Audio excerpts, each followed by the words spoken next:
seated.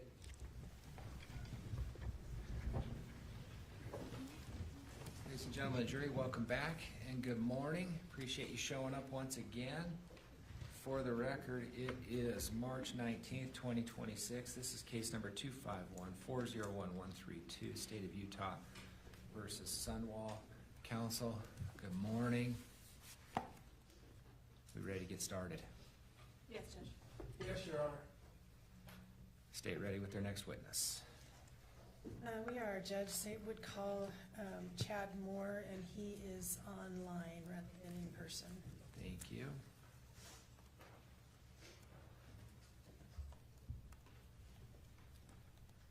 Chad Moore, good morning. Can you get your video working? Let me see.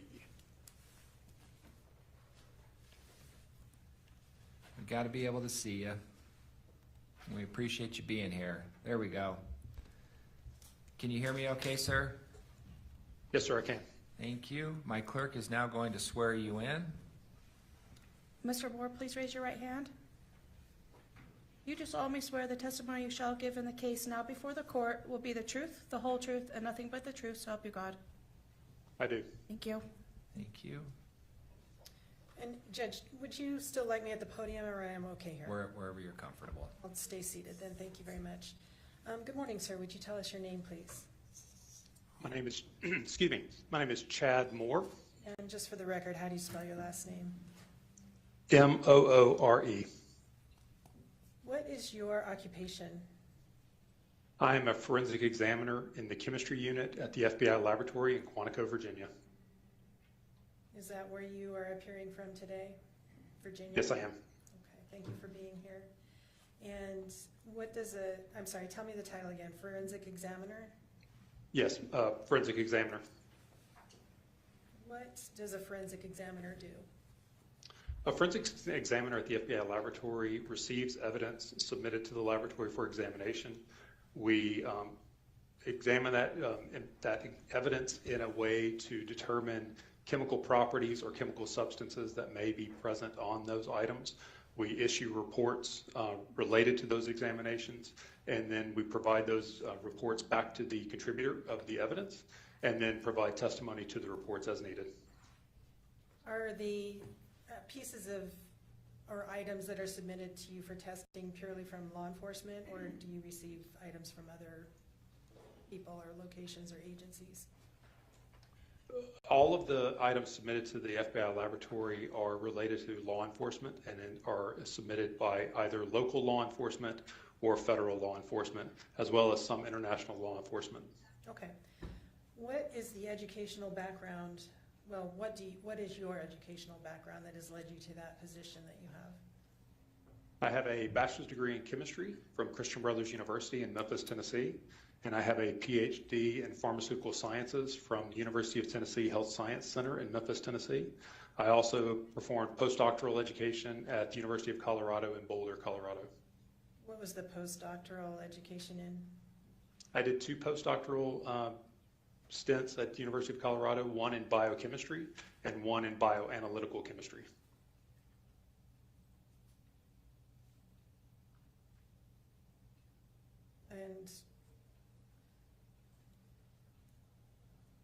And tell us a little bit about your employment history after obtaining those degrees and educational background. After working at the University of Colorado, I started my career at a diagnostic company in San Diego. The diagnostic company was a company called Quidel Corporation. They manufactured point-of-care diagnostics for doctors' offices and hospitals. I was a manager of research and development in that role. And then I took a role at the FBI laboratory, working first in a group designated for the identification and analysis of weapons of mass destruction, particularly chemical weapons in my case. And then I moved approximately 11 years ago into the chemistry unit, where I've been since. And when did you do the weapons of mass destruction work with the FBI? We moved here in 2010, so from 2010 to 2014, approximately. And so is it fair to say you have been with the FBI laboratory since 2010 then, Yes, it is. up until today? Yes, it is. All right. Are there any certifications or professional licenses that are required for your position? There are no professional licenses required for my position. However, I did go through a training program with the chemistry unit to learn the technical procedures as well as to learn how to handle evidence, store evidence, analyze the evidence according to the technical procedures, write reports, and learn how to provide testimony to those reports. And is that training program done by the FBI Yes, it is. in addition to all of your educational background? Yes, Is that correct. accurate? Okay, how long was that training program? It was approximately a year and a half. Do you have any ongoing educational requirements to maintain your position? Yes, the FBI requires that we perform a certain number of continuing education hours every year. We are required to perform up to, I believe, 16 continuing education hours per year in the unit. And have you maintained those consistently since your time with the FBI? Yes, I have. Are you considered a special agent or something else? No, I'm not law enforcement. All right, you're a civilian employee of the FBI, Yeah, supports employee is how we phrase it. support employee. And Correct. so what do people call you? Is it Mr. Moore, Dr. Moore, hey you Moore? I have a PhD, so I get both Mr. Moore and Dr. Moore, so whatever is most comfortable. All right. Can you tell us a little bit about your job duties in the position that you are currently in? So my job duties, as I mentioned before, entail receiving evidence submitted by contributors for the purpose of analyzing those items in a chemical method. We look for certain exams are geared towards specific types of chemicals, as well as some exams being geared to look for very specific chemicals. And for instance, we have a technical procedure that looks for bank security device chemicals. These are very specific chemicals that are found in bank die packets that can be found after a bank robbery. And so we can look for those specific chemicals, as well as chemicals such as pepper sprays. We can look for those specific chemicals involved in those. Other types of exams, we have general unknowns, where an item may be submitted where the chemical nature may not be known, and we are tasked with trying to identify as best we can the primary components of those chemicals. So to boil it down, I guess, would it be accurate to say that your job is to identify, chemically speaking, substances that are submitted to you for testing? That's correct. I know that's a very simplified version of it. Are you subject to any type of proficiency testing in your position? Yes, I am. I receive 2 proficiency tests every year. One proficiency test is specifically related to drug analysis, seized drug analysis, where we receive an unknown sample and then we perform our examinations and provide the results back to the proficiency test provider. The other proficiency test that I perform every year is based on a general unknown examination. This is a unknown chemical that's provided with a specific type of case scenario, and we try to identify any possible chemicals that may be present that would fit the scenario of the scenario as described. And you said that you do 2 of those every year? Yes.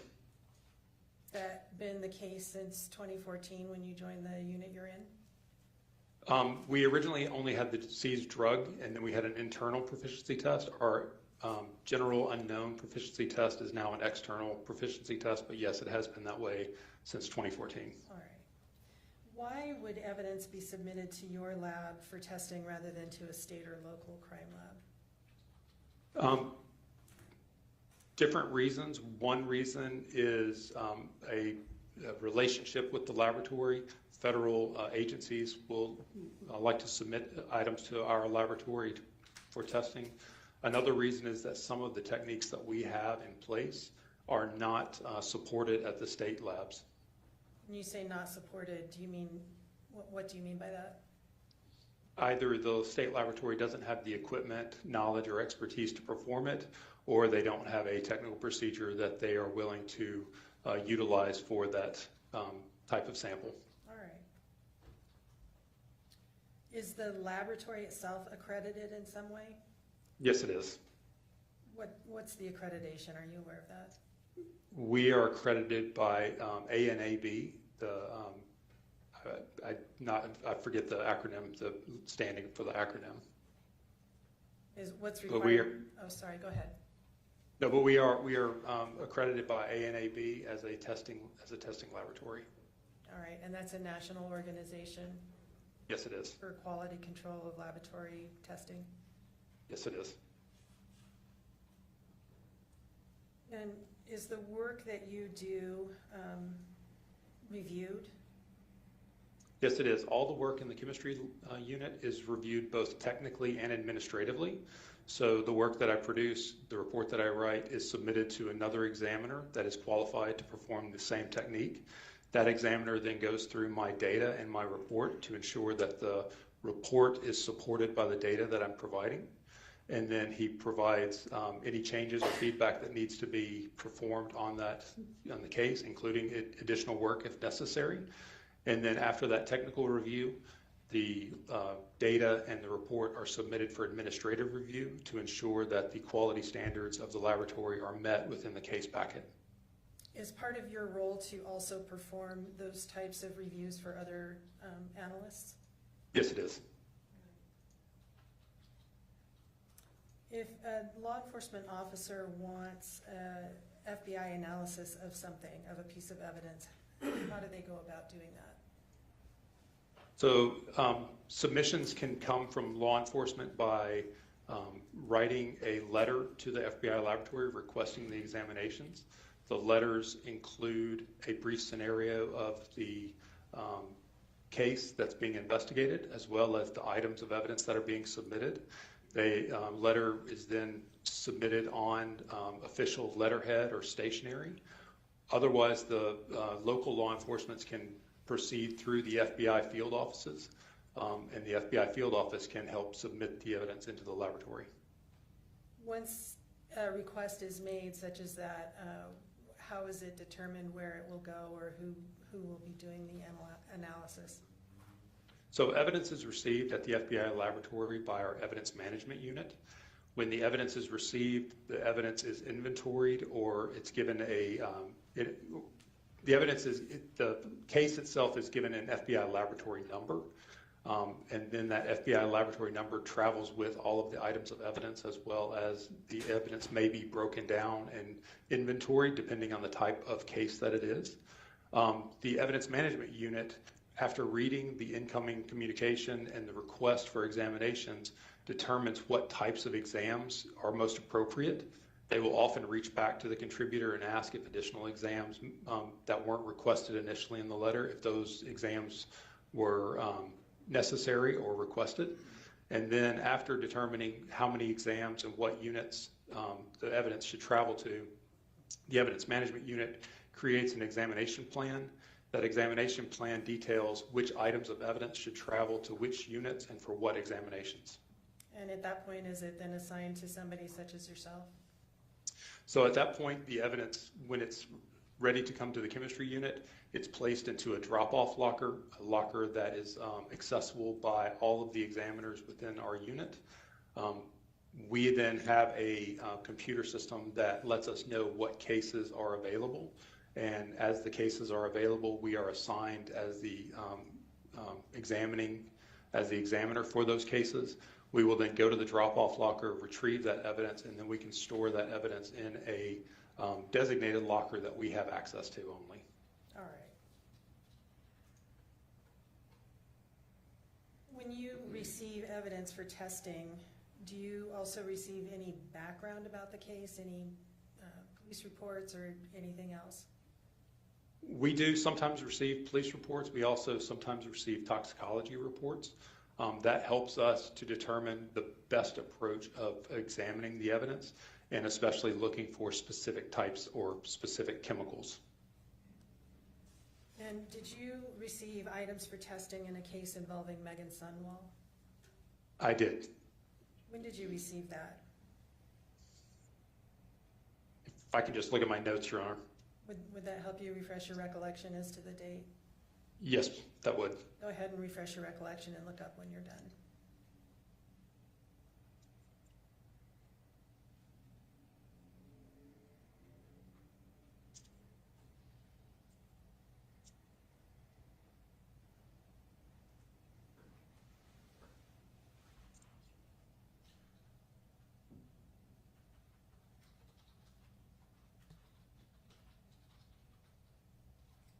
So I received the evidence on May 28th, 2025. Did you speak to the submitting officer? I did speak to the submitting officer by email. What did you receive?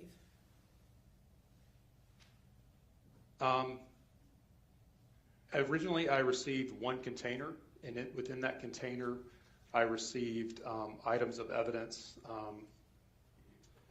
that were a glass vial with a liquid, as well as 2 syringes.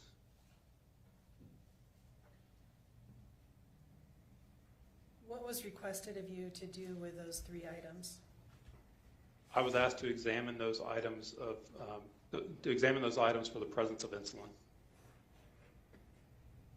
And I'm going to skip forward a bit so we can refer to it, but did you prepare a report when you completed your analysis of those items?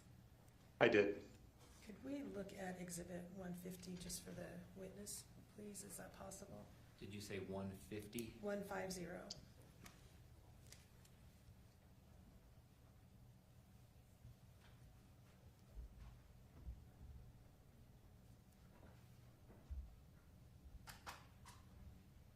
Okay, do you see that item before you?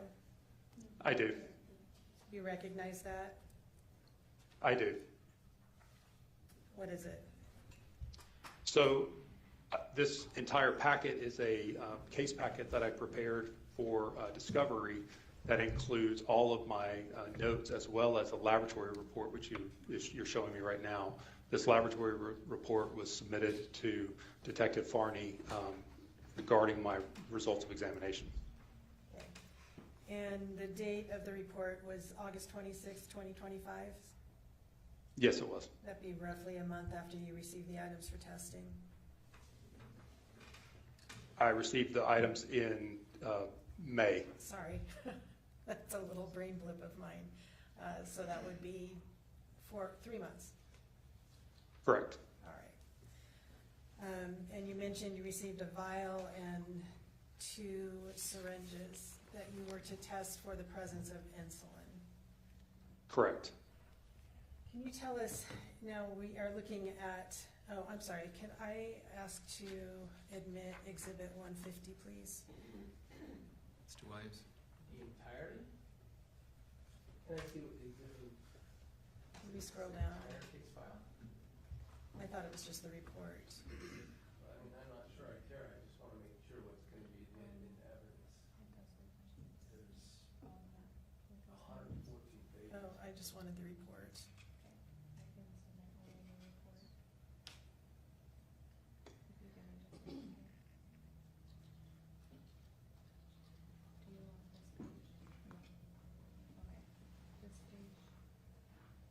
Do we have a designation of which pages? We are, it looks like it's a 2-page report. And that's what you're offering. Yes. Mr. Williams? Just to make sure I've got it, Judge, maybe I can make record of what I understand that to be. So, okay, I see 2 of 2 finished. No objection. Court received states Exhibit 150 with the specified pages. Wish to publish? Yes, please, thank you.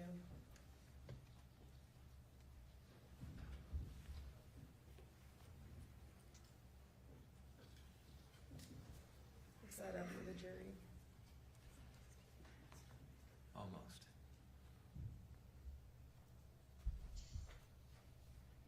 All right, it's up. Thank you. Doctor, More, you list in your report, down toward the bottom of that first page, the items that you tested with item numbers. Can you tell us a little bit about the item numbers? It has two, item 1, et cetera, down that first column, and then more description with additional item numbers. Can you tell us the difference between those? Yes, so the first column, the item 1, that designates the FBI laboratory item number. Okay. Those items are given to the items when they arrive and the evidence is inventoried. The second column is a description of what that item actually is.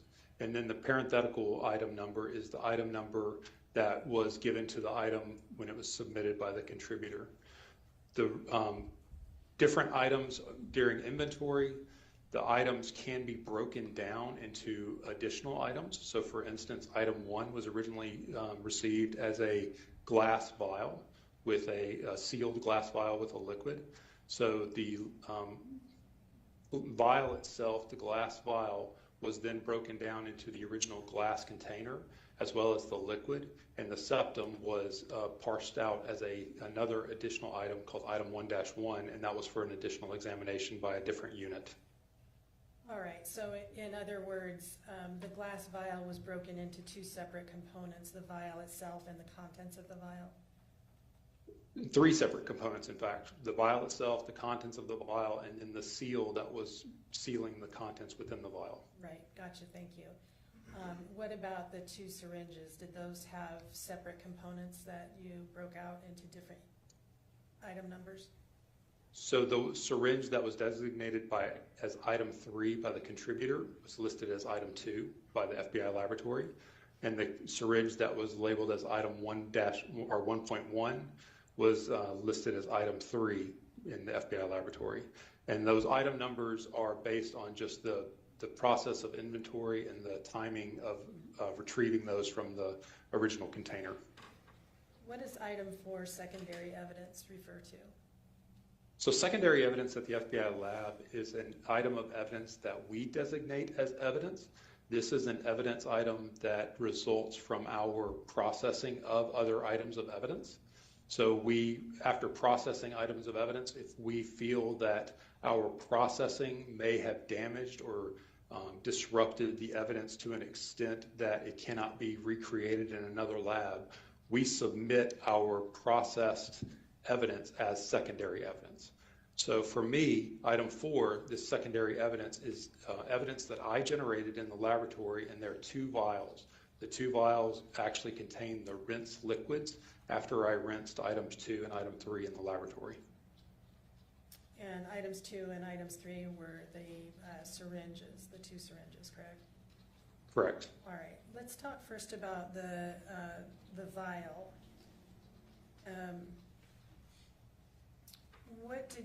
How did you begin your analysis of that item? So all of our analysis began by a visual examination, and in this particular case, it was no different. Item 1 was received as a glass vial, as I said, filled with a clear, colorless liquid that was sealed with a septa. When I received that item, I examined it and noticed that the vial seemed very full. It did not appear to have liquid removed from that vial. So I contacted the contributor and asked if the contributor would like to have the septum examined to see if it had ever been pierced. That examination would occur by a different unit, not by the chemistry unit. And after receiving her confirmation that she would like that examination performed, I reached out to our firearms and tool marks unit. The firearms and tool marks unit agreed to perform that examination on the septum that sealed the liquid within the vial. That's why the item 1 evidence became 3 separate items, was so that I could remove that septum and provide it to the firearms and tool marks examiner for examination. All right, so to make sure I have my timeline straight, you received the item, noted that it appeared to be full with the septum and the cap or lid still attached, and so you talked to law enforcement and then provided it to a different unit of the FBI labs for analysis of that cap or septum? Correct. All right. And you did that before you completed your analysis of the contents? Yes, I did. Okay. I wanted to ensure that my processing of the vial did not disturb the septum in any way that would prevent those further examinations. All right. And so you provided that piece of evidence to a different portion of the laboratory. Did you receive it back? We did receive it back for shipment, yes. Sorry, you received it back from the other unit in order to complete your analysis? After we decided that the examinations would be conducted by the Firearms and Tool Marks unit, we worked together to open the vial in a way that the examiner from the Firearms and Tool Marks unit could observe as I was opening it, showing to ensure that any damage that occurred, he was a witness to. And so when I was able to open the vial to retrieve the liquid, I gave him the septum for his examinations, and then I began my examinations on the liquid. Okay, so it wasn't moving physically back and forth. He came to the piece of evidence as you were removing it? When we did open it, yes. Okay. And who is that individual? That is Michael Van Arsdale. Okay. And you said he is with the Tool Marks and Ballistics? Firearms and Tool Marks, yes. Firearms and Tool Marks. All right. So you removed the top, and then what did you do?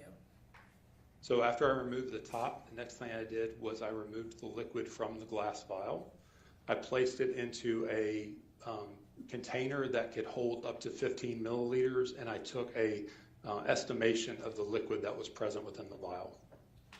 And were you able to determine whether any was missing? It appeared that the vial contained approximately 9 milliliters of liquid, and the vial is supposed to contain 10 milliliters of liquid.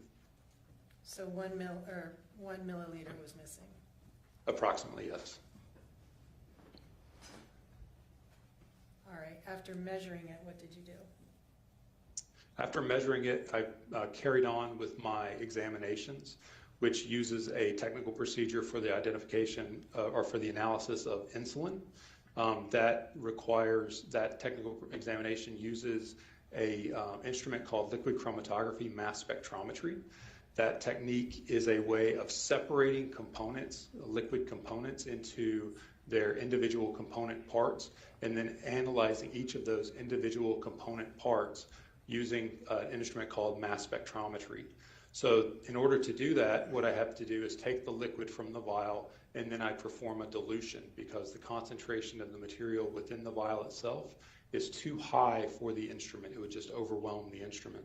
And so I performed a dilution, approximately 1 to 50 dilution. So 1 microliter to 50 microliters would be the comparable dilution.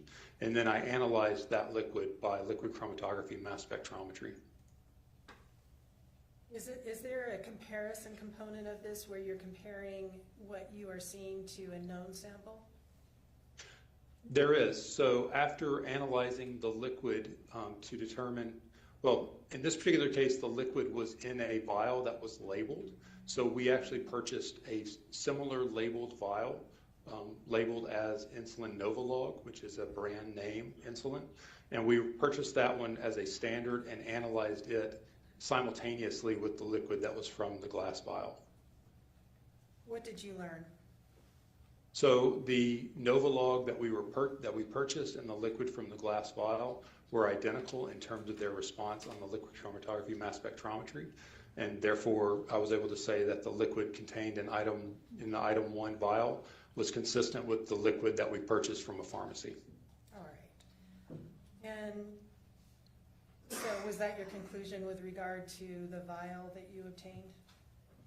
Yes, my conclusion for item 2 liquid was that it was consistent with containing the insulin Aspart, which is the generic name of the insulin in Novolog. All right. Did you then turn your attention to the 2 syringes? I analyzed the 2 syringes actually prior to analyzing the liquid in the vial, in the glass vial, simply because I didn't have to coordinate analyzing those syringes with any other units. So I was able to analyze the syringes prior to analyzing the liquid. All right.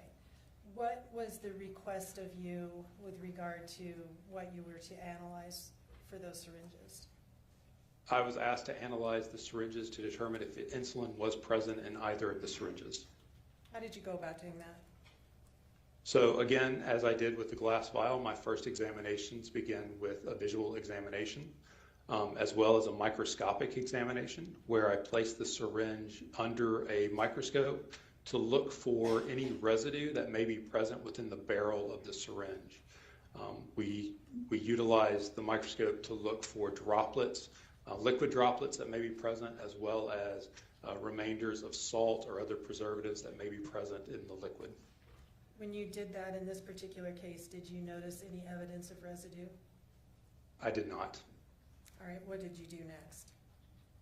After observing the syringe, the next thing I do with a syringe is to remove the plunger from the rear of the syringe.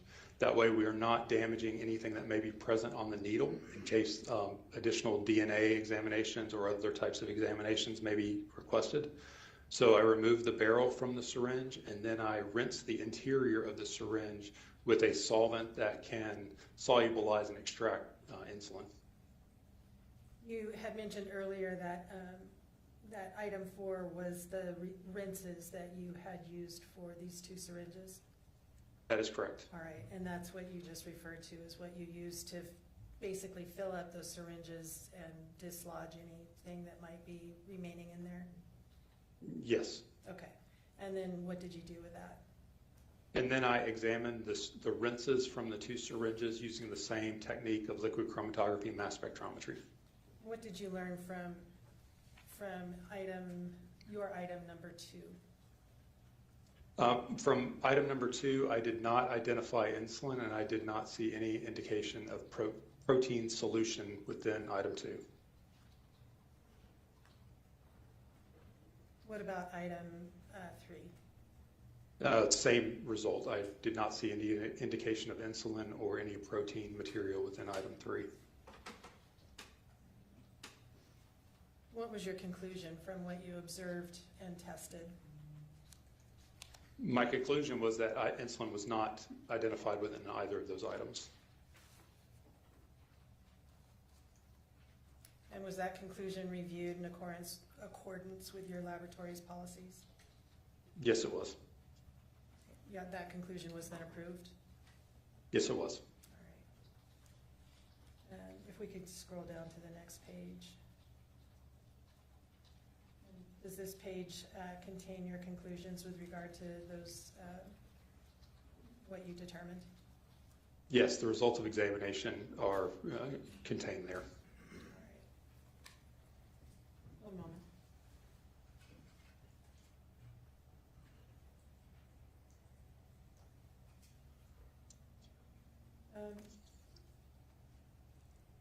Dr. Moore,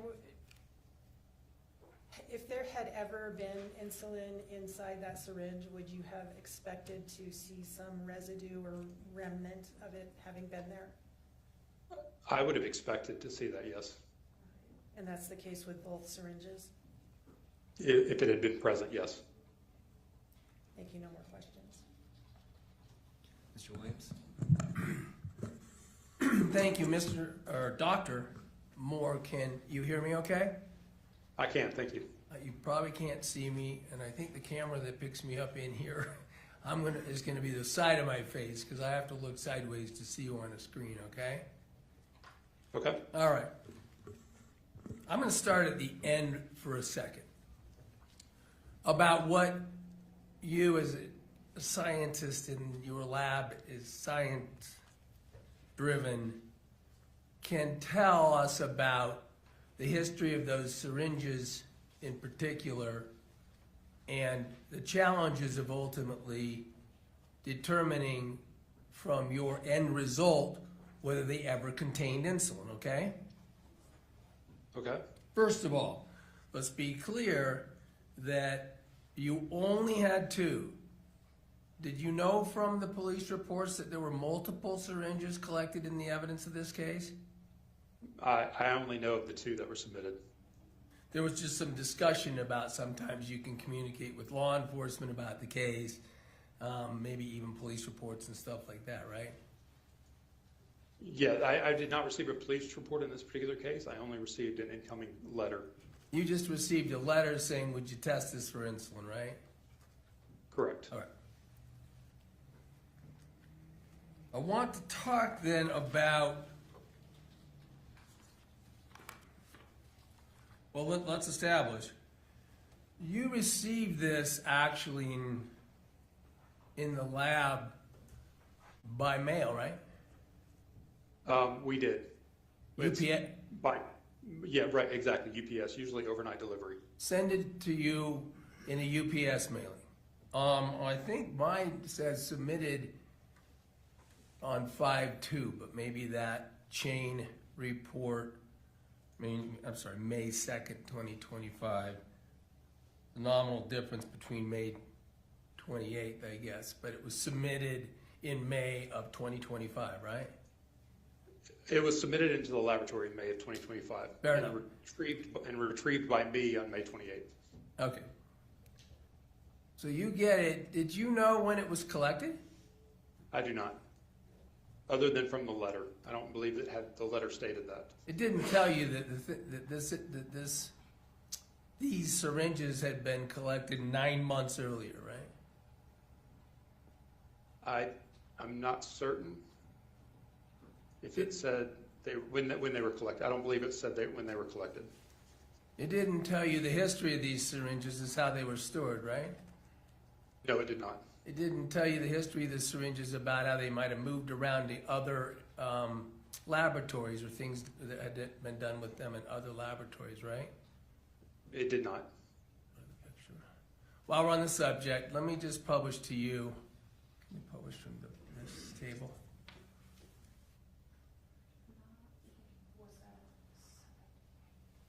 Oh, sorry, no, okay. I'll get to it. Do you have, do you still have the ability to publish that 114 pages? Okay. Can you publish that? Ultimately, Doctor, I think from in here in the courtroom, the jury ultimately would just get your pages of your report. But what page is that on? I'm going to scroll you down to a section of the full file because it contains photographs that are taken in relation to the work you do, right? Yes, I did provide photographs. What you do is when the evidence comes into you, you photograph it in the condition that it is received from the packaging, right? Often, yes. I'm going to... Page 11. Can you see... I'm showing you page 11 of your file. Can you see I that? can see that. Yes, That's I can. Sorry to interrupt you. These video sessions can be difficult to know, and I apologize right in advance if I end up interrupting you, okay? So what we're looking at here is one of the syringes you received. This is indicated as item 2, right? Yes, it is. This is how you received it. Yes, it is. Yes, it was. So it came to you with this plunger pulled out. Not all the way out, we can see the picture, but it came to you with this plunger pulled out to the end. In other words, the barrel of the syringe is completely exposed, right? The barrel is not exposed. It's still contained. Well, if it was pulled out, air had to go in there, right? True, air would be in there. I know that from trying to get laundry detergent out of something. You got to put air into the container to get it to look like that. So when you drew that out, the cap would have had to be off, right? No, the plunger, the cap is not a airtight seal. The air had to go in there. Let's put it that way.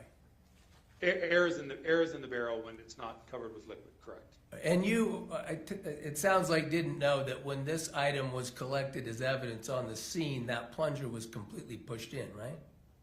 I had no knowledge of that.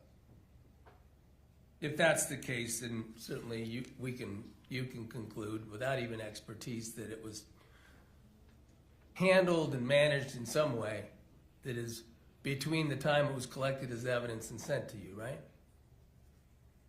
That, if you say so, yes. Well, if I got a picture of it being collected with the plunger all the way down and you receive it with the plunger all the way out, then you know you're not receiving the evidence as it was collected, right? Right. Correct.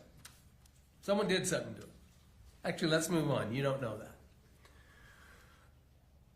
Let me get to some points that relate to why I'm asking you these questions. In your field, and particularly with regard to testing for insulin, chemistry-wise,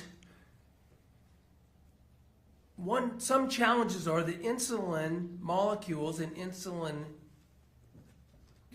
molecules can break down, right? Insulin can break down. It can degrade. Agreed? Insulin does degrade, yes. And by degrade, I mean insulin that once existed somewhere might not be detectable by you, even though it did exist somewhere, because ultimately the conditions that the insulin was, the conditions of what you tested may have affected the degradation of the insulin. That was terrible, but do you know what I mean? Insulin does degrade based on the conditions of storage as well as a number of other factors, heat, light, etc. Great. I'm going to go over some of those. I know you anticipate it. We had a chance to talk about a month ago, right? I guess 3 weeks. Correct. So the things that can affect, what I'm getting to is degradation, meaning the conclusion that there was not any insulin in there being something that can be generalized or concluded with regard to when insulin ever was there. In the syringe, let's just keep the picture up here. Now again, you don't know anything about the storage, the movement, the activity of this syringe before you receive it. We already established that. But let's talk about the things that could have affected this syringe in terms of breaking down and degrading insulin that was there to the point that you didn't detect it in your lab, okay? Okay. You indicated temperature, right? Correct. Temperature is important in terms of the storage of what you're testing 9 months later, because heat, for instance, speeds up chemical reactions. Correct. In general. And temperature is important even insofar as just room temperature can reduce the insulin potency to the point of degradation, right? Insulin potency and degradation are two concepts. That's fair. Let me ask it this way. The ability to, I'm going to use detection. I think we determined in our last discussion that there's a lot of scientific notions to breaking things down and degradation. So let's just say, talk about things that would affect the ability to detect insulin in your lab as you did, okay? All right, temperature you already said can affect it, including room temperature. You agree? Storage conditions do affect it. Without knowing specifics, I don't have any specific information about the time frame of degradation at room temperature of a semi-dried insulin. Well, we can scroll down here. One of the syringes, oh yeah, it's Chelsea has to do it. Let's go to the second syringe, just to be fair. This is the item 3 you discussed, right?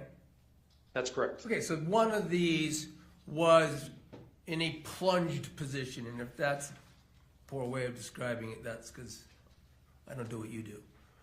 But, That would make sense, the plunged position. would okay, make thank sense. you. All right, so in one syringe, you've got a barrel of the syringe exposed to air for whatever reason, and in one of them you had it not exposed to air, you had it pushed down, right? The barrel is still exposed to air. Okay, and the barrel in both of these is exposed to air. We're going to get to that. Yes. But let's finish temperature. I mean, even in your manual and training, I talked about room, I talked about heat, you talked about temperature. I mean, even your manual, for instance, higher heat, and a specific example is given of, for instance, being inside a car accelerates the breakdown and degradation significantly, right? Correct. You don't know how many times this thing had been in a car, driven around to labs, things like that, right? I do not. And look, I mean, it degrades even when it's kept in the right conditions over time, right? Insulin that's not protected in certain ways, commercial insulin like pharmaceutical grade are often stored with a number of preservatives to help maintain its integrity during storage, shipping, whatnot. Once exposed to room temperature, we talked about this in your own agency manuals and your own experience and your expertise. Once exposed to room temperature, rare degradation increases, right? It will, the degradation rate will increase under those conditions, yes. Light, UV exposure. UV exposure can damage insulin and degrade it and affect its detectability in your lab. UV exposure will damage insulin and cause it to alter, yes. And just to be clear, UV light comes from the lights that we have inside our rooms, right? It can, depending on the type of light bulbs. Regular light bulbs how about incandescent lights? I'm not an expert on the types of lights that generate and the amount of UV that's being generated. Okay, fair enough. We just know that various kinds of lights, even that we have indoors, have UV in them, right? Have the potential, correct, yes. Another thing is what your manual describes as mechanical stress, meaning agitation, movement of the insulin can affect degradation and detectability, right? True, physical agitation can cause protein denaturation and fractionation. But when it moves around, to be in layman's Generally in the liquid form. Okay. And you can stick to surfaces, right? True.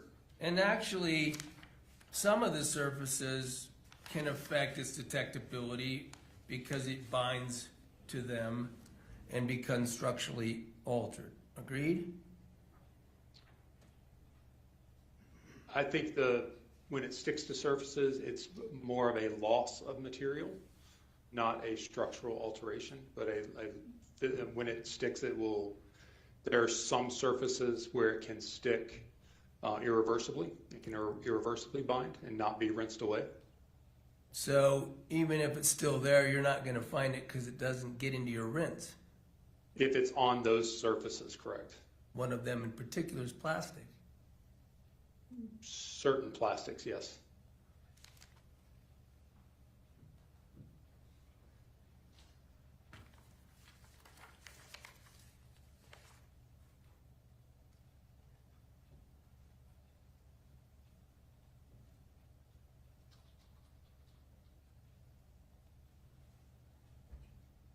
Nothing further. Thank you, Dr. Moore. Redirect from the state. Very briefly, Judge, thank you.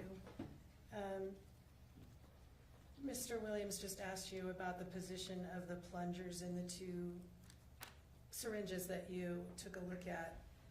You don't know one way or the other whether those were extended or depressed by other crime lab analysis analysts, I should say, before you received those items, correct? Correct. All right, it could have been them, it could have been anybody, you just don't know. I have no knowledge of what happened to those syringes prior to arriving at the lab. All right, and Mr. Williams just asked you about types of plastic that affect the quality, I guess, of the remnant, and you said some plastics. What about syringe plastic? Syringe plastics, especially plastics that are designed for protein drugs like insulin, are typically less likely to bind proteins. What does that mean? Like less likely to bind? So as I said, certain plastics are prone to adhesion of proteins. So proteins will stick to those materials and then not release, so they become irreversibly bound.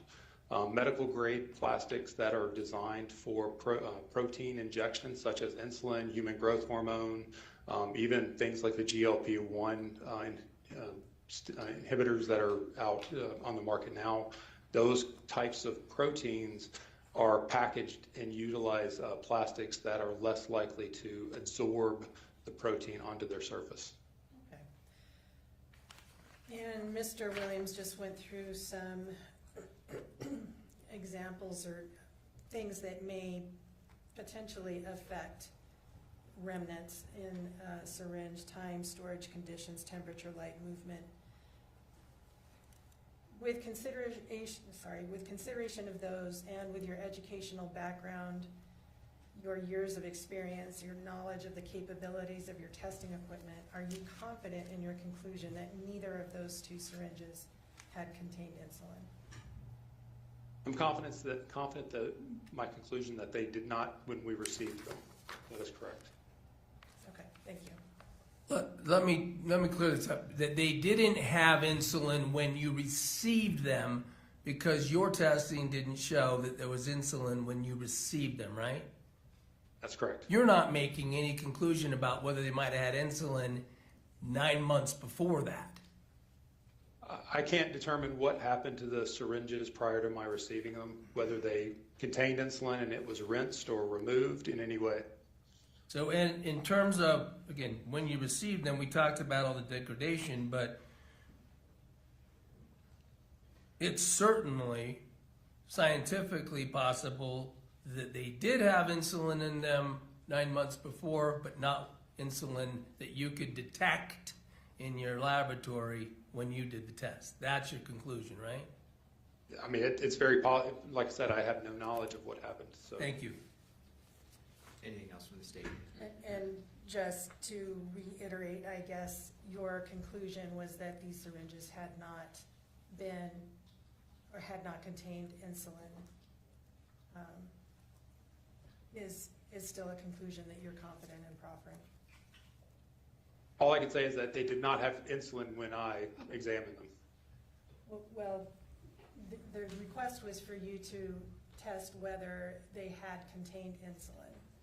And you Correct. knew from when you received them that there was nothing in those syringes in particular, correct? When they I were examined empty. them, Sorry, let me rephrase that. The syringes were empty when you received them.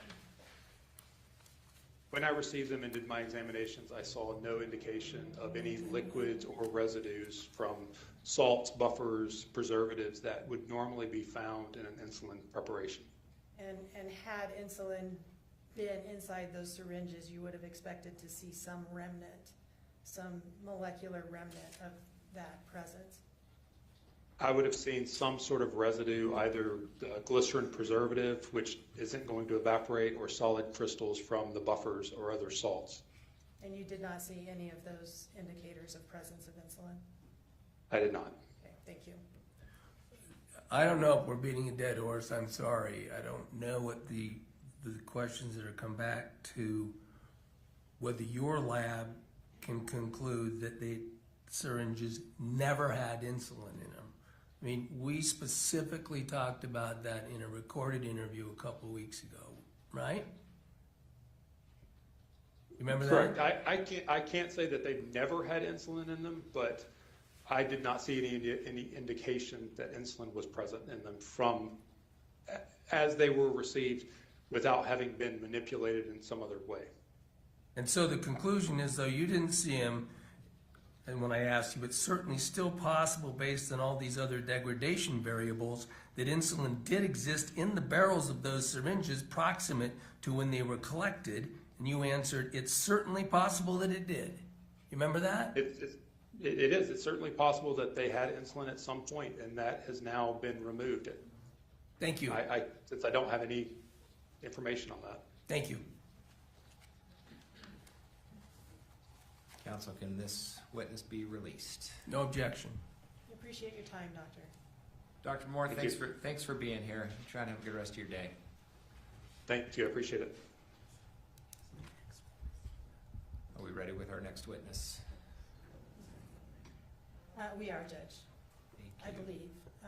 He is also online and would have to be admitted.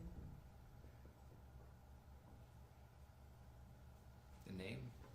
Oh, sorry, Michael Van Arsdale.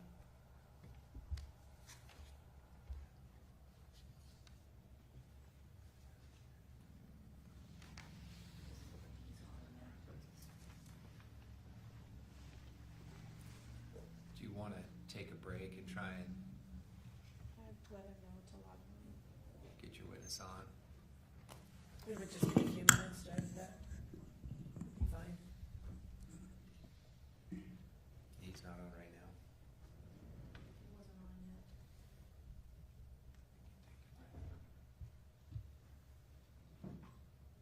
Let's take a short break until we can get the witness on. Ladies and gentlemen of the jury, you are admonished by the court that it is your duty not to converse among yourselves or to converse with any other person on any subject of the trial, and it is your duty not to form or express an opinion thereon until the case is finally submitted to you. This includes no individual research on the parties, attorneys, or claims.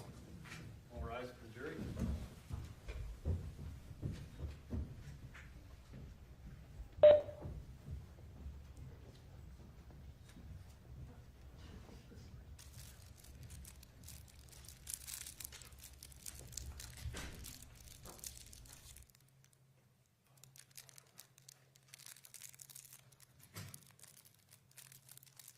Please be seated. Let us know when they're ready.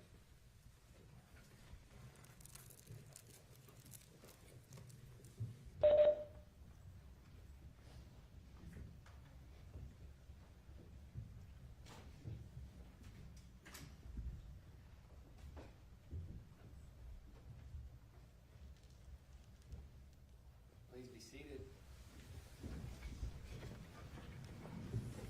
We'll go back on the record on case 251-401-132, State of Utah versus Sundwall. Stay ready with your next witness. We are, Judge. State would call Michael Van Arsdale. Thank you.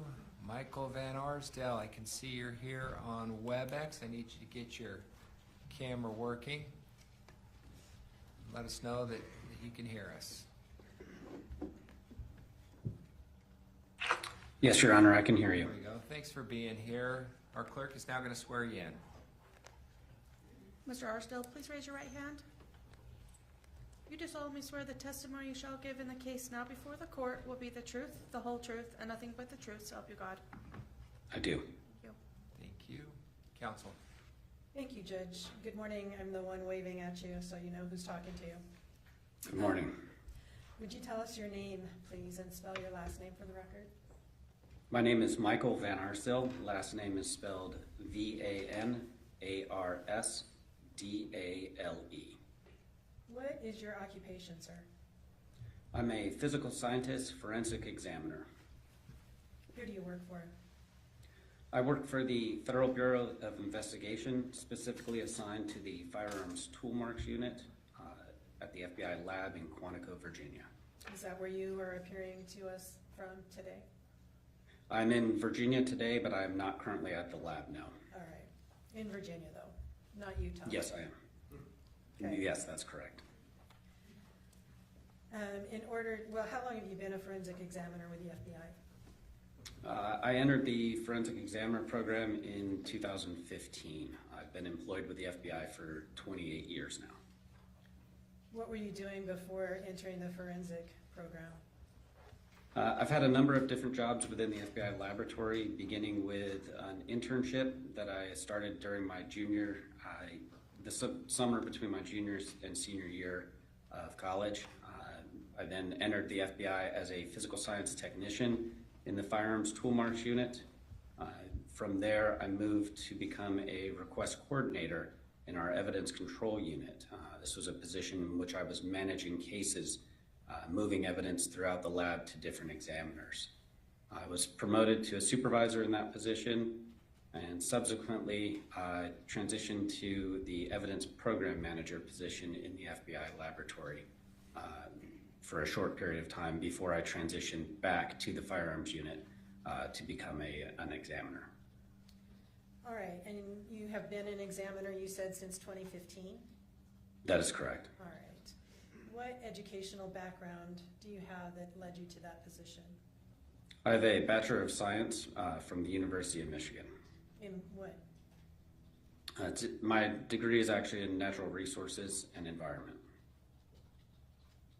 And so the bulk of your, I guess, training and experience would have been on the job, it sounds like?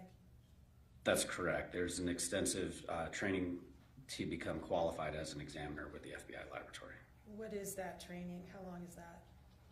The training itself was approximately 3.5 years for me to complete. It involved the receipt of a training manual, which is dictated by our quality assurance manual. The training manual outlined all the elements that I needed to show competency in, to include firearms development and ammunition development, as well as tool manufacturing and development as well. There were a number of exercises throughout the manual that I needed to complete under the guidance and review of a qualified examiner. This gave me experience in reviewing tool marks, comparing tool marks on a microscope, and generating conclusions regarding those comparisons that I generated. At the conclusion of my training, I was tested in oral and written format and completed a series of competency tests in which I was provided items to compare and what needed to come up with the proper conclusion on those comparisons. And since that time, have you had continued quality or competency reviews? Since that time, annually, I am proficiency tested in both firearms and tool marks. You mentioned those two things together. Is it one unit within the laboratory, firearms and tool marks? Yes, it is. Firearms is actually a sub-discipline of tool mark examination. Tool mark examination is the examination of items, marks on items to determine whether or not they were produced by forceful contact of a particular tool. Firearms identification, as I said, is a subset of that, in which that firearm is a tool or a combination of tools that is going to mark ammunition components. And so there's similar paths in regards to pattern identification. I don't know if you can break it down, but is there can you tell us an idea of what amount of time you spend on firearms versus tool marks? I don't know that I can break down the amount of time. I would say the vast majority of my time is spent with firearms and ammunition, with a component that is spent with tool marked items. All right. Are there similarities between comparisons for tool mark, what you're examining for tool marks with firearms? As I mentioned, the firearm is a combination of tools that is going to mark ammunition components. Those marks on ammunition components could be considered as tool marks. So you have areas from the barrel, the firing pin, the extractor. Those are all going to leave marks on the ammunition components, the bullets and cartridge cases, and that pattern would then be compared back. Very similar to a screwdriver marking an object, leaving a striation, that would be considered a tool mark, and the comparison or the pattern on that object to that screwdriver. They're very synonymous. Okay. How do you examine items? Is it just visually or something else? The majority of my examinations is conducted visually using either a stereo microscope or a comparison microscope. All right, so more than just your naked eye, it's under a microscope of some type? Yes, that's correct. Okay. And when you complete an analysis, whatever you're requested to do, does it undergo any kind of a quality control or review process? Once my analysis is complete, I will generate a report of my findings. My report, as well as all of my notes, will undergo a technical review in which another qualified examiner will review all of my findings and my report prior to issuance. After that technical review is complete, an administrative review will be done, which is typically done by a supervisor within the unit. And they're again going to review through my notes as well as my report to make sure I followed appropriate procedures and protocols, and that my report and my findings are logical and clearly understood. Is part of your job to also perform technical reviews of other analysts' work? Yes, I will perform both technical and administrative reviews. I talked to Dr. Chad Moore just recently, just before you, about the certifications of your laboratory, and I would assume that those same certifications apply to your division in the laboratory? Yes, that's correct. All right, so I don't need to go over that unless there's something different about tool marks from the forensics examination that he does. Is that fair to say? Yes, I would say that's fair to say. Okay. When you receive an item, what information do you receive with it for your examination? When items are received in the laboratory, they're generally shipped to the laboratory through some trackable method. They're received by our evidence management unit, and they'll be assigned a laboratory number. Within that laboratory number, that will be the tracking for that case through the building. The items that were submitted will be assigned an item number, and that will be documented on the chain of custody for each transfer. All of this information will go into our laboratory management system, our LIMS system. So we have a digital chain of custody, as well as copies of any incoming communication that was generated by the contributor providing us case information. So I will have that item, I will have a description of the item that was submitted along with the item number that was assigned in our evidence management unit or the unit that conducted inventory, and then a brief synopsis of the case within that management system. Okay. As I understand it from talking to Dr. Moore, you were essentially brought into this particular case by him. Is that accurate? That is my understanding as well, yes. And tell us what happened to get your involvement here. My understanding was that Dr. Moore had contacted the contributor, and a subsequent request beyond chemical analysis request was to determine if a portion of a vial had been punctured or marked with any kind of tool marks. Okay. How did you begin that particular analysis? That analysis began by me actually receiving a vial of insulin from Dr. Moore. What did you do with it? At that point, the vial was closed. It had a cap present on top of it. My first job was to look at this cap, look at the insulin to see if there are any marks on the cap portion, the metal cap, that indicated that there was any entry other than the rubber stopper that was on top of the vial. Let me jump ahead a little bit because I'd like to refer to your report. Let me show you what's been marked as Exhibit 149.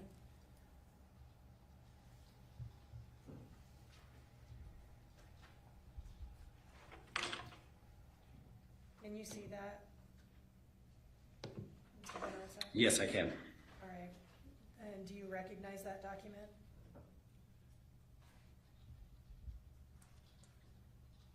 Yes, I do.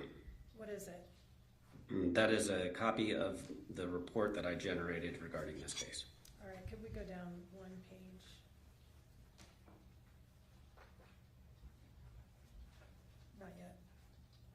for the signature.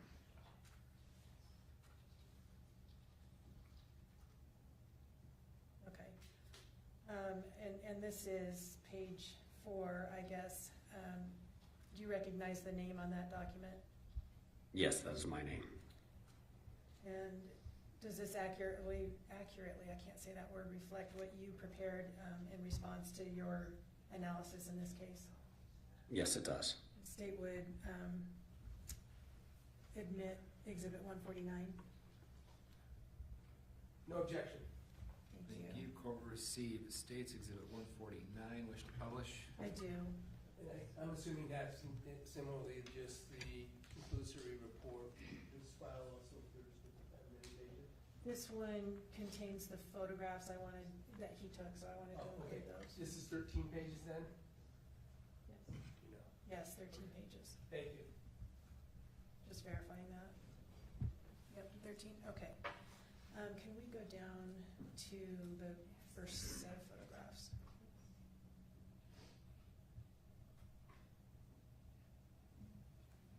Okay, does that look familiar to you, Mr. Van Arsdale? Yes, this is a copy of my notes generated during the analysis of this for this case. Okay, what do these photographs reflect for you? These photographs are the as-received condition of the vial that I received from Dr. Moore. What did you note about that vial? At the time, I was looking at the metal silver cap on top of that vial, looking for any kind of markings that might be present. Did you find any? I did not note any markings, abnormal markings, or markings that didn't appear to be from the manufacturing. What did that indicate to you? And to me, at that time, it indicated that there was no apparent entry through the cap of this vial. This cap, let me first clarify, these two photographs are the same vial, correct, front and back? It's front, back, and actually, if you were to move down, there's one more angle that I had taken that. So I had taken 3 photos just rotating that vial. Okay, all the same vial though.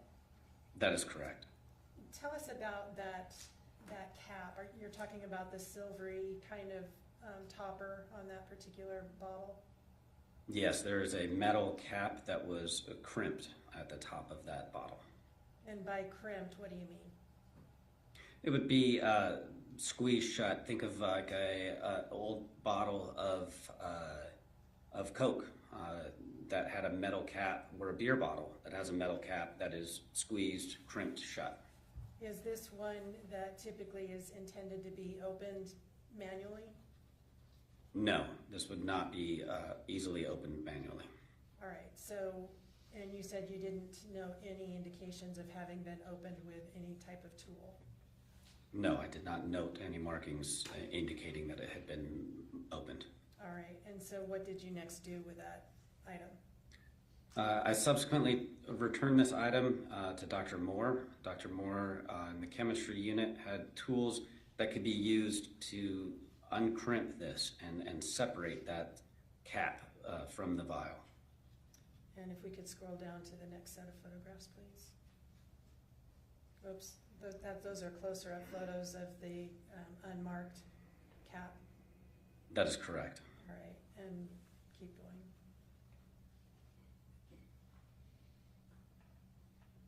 Okay, stop, wait, go back. What does this photograph reflect to you? This is the top of the vial with the cap present on it. In the center of that cap is what's called a septum, which is a rubbery silicone material that was part of the design of the vial and the cap. All right, and this is before anything was removed? That is correct. All right, if we can continue scrolling down. And that's what is this set of photographs? This set of photographs represents after the cap had been removed, and I had documented the condition of that cap at that time. All right, in the photograph on the bottom, it looks like there are some alterations to the circularity, I guess, of the cap. what does that reflect to you? Again, and this and the next two photographs will document the condition after a crimping tool or decrimping tool was used to squeeze and release the crimp of the cap from the vial. Okay, is that what you mean by tool marks that we can see on these two photos on the top half of the page, sort of an almost indentation on that cap? Those would be good examples of tool marks placed on that cap now from a tool, a decrimping tool. All right, and that is what you received after Dr. Moore opened the bottle? After I had done my initial examination of the bottle, I returned it to Dr. Moore. He used the tool to remove the cap and then returned the cap to me for further analysis. All right, and so underneath the top two photos is a two-piece or a photograph with two parts in it. What are those two parts? So as I mentioned before, when you saw the top of that vial, you had the metal ring of the cap, and then in the center was a septum, or that rubber material. This is a photograph after I had removed that rubber disc from inside that cap. So now that cap is two components, the metal ring and the rubber silicone septum. And the rubber silicone septum is the piece on the right side of that photograph? That is correct. Okay, what did you do with that item? I documented this item, photographing it top and bottom. What you see in this photograph would be the what I would consider the bottom, the inside facing the liquid. I then cleaned that material on the outside, on the exterior portion with some alcohol, and I began to look at that rubber or silicone material for any kind of indications of tool marks or any kind of penetrations. How did you look at it? Using the two microscopes in my lab suite, the stereo microscope and the comparison microscope, I began to look at that with different lighting and then begin to actually fold back the material or bend that material to kind of stretch to see if there were any kind of indications of holes that might be present. Before you put it under the microscope, were you able to discern anything in the septum of that item? On the exterior, I could note markings that were present on the item, but it really wasn't until I put it under the microscope that I could see that detail. All right, let's scroll down to the next photo, please. What do these photographs show you? And this is that septum. On the left is a photograph of the exterior. You can see that darker area. That would be the exposed portion. When this septum was in that cap, that was that exposed portion that you were able to see in the prior photograph. On the right is the interior, the inside, that would face the liquid of that septum. All right, and that was as you were beginning your analysis of this item? That is correct. All right, can you scroll down some more, please? What is this photograph? This is a photograph of the interior side of that septum, and this is using my comparison microscope.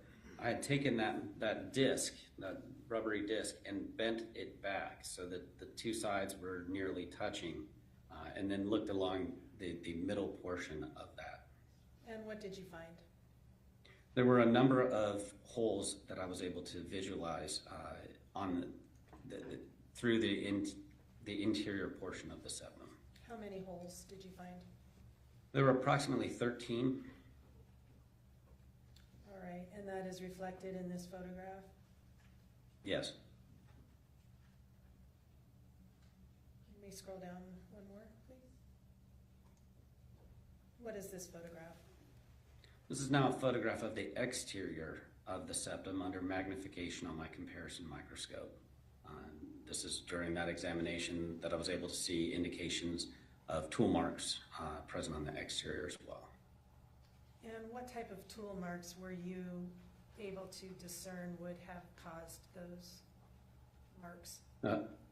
These are perforations or punctures through that material. Do you have any opinion as to what would have caused those punctures through the material? They are physically consistent with a needle or very sharp, narrow object. Except the last photo. Here is one more photograph. What is that? This is lighting of that septum from the exterior, and I could see lighting it this way, channels from where an object like a needle had penetrated through the septum. What does that mean to you? Again, this is indicative that it's physically consistent with a very narrow object like a needle. All right. Could I show you Defense Exhibit J on your screen?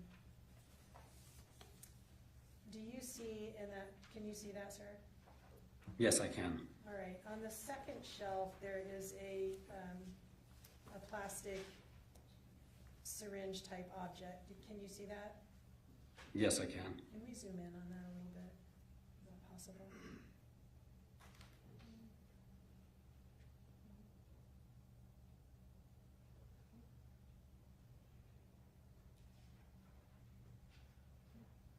Do you have an opinion as to whether that item is consistent with the punctures that you saw in the septum of what you examined?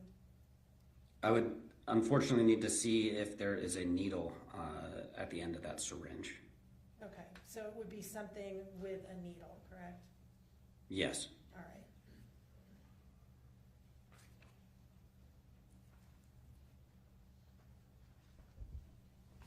You said there were 13 puncture marks that you observed. Does that mean that it had been accessed, I guess? The bottle had been accessed 13 times? At least 13 times. There may be more. If those marks, if a needle had penetrated through one or more of those holes multiple times, then I wouldn't be able to tell you the total number. Okay, so if it went through, it didn't make a new hole, is that? Possibly, or crossed over from an exterior to one of the interior holes. The numbers could be different, but at least 13 entries. And were all of these punctures all the way through, or were some of them like just indentations? They appeared to penetrate all the way through. All 13? Again, it's hard for me to say. I did have 13 holes on the interior, so there were at least 13 entrances into that vial. Into the interior of the vial? That's correct. Okay. Thank you, Sarah. I think that's all the questions I have for you. Mr. Williams will likely have some as well. No, I don't. No questions. Can this witness be released? You can. Thank you so much. No objection. Thank you for being here, sir. You're free to go. Have a great rest of your day. Thank you very much. I admit that exhibit. You did 149? Yes, thank you. Yes, you did. Thank you, sir.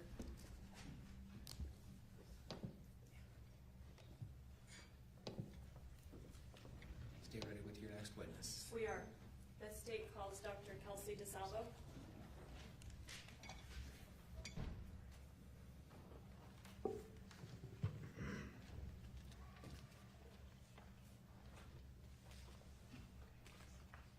And this is an in-person witness. Yes, sorry, they, Yeah, thank you. she's outside, she's just being rubbed.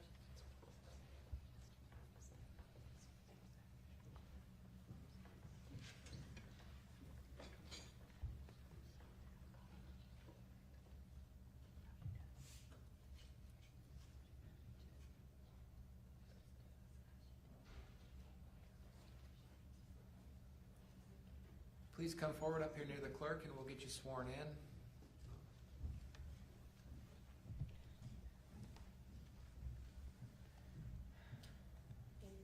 Please raise your right hand. You do solemnly swear the testimony you shall give in the case now before the court will be the truth, the whole truth, and nothing but the truth, so help you God. Come on up here and have a seat.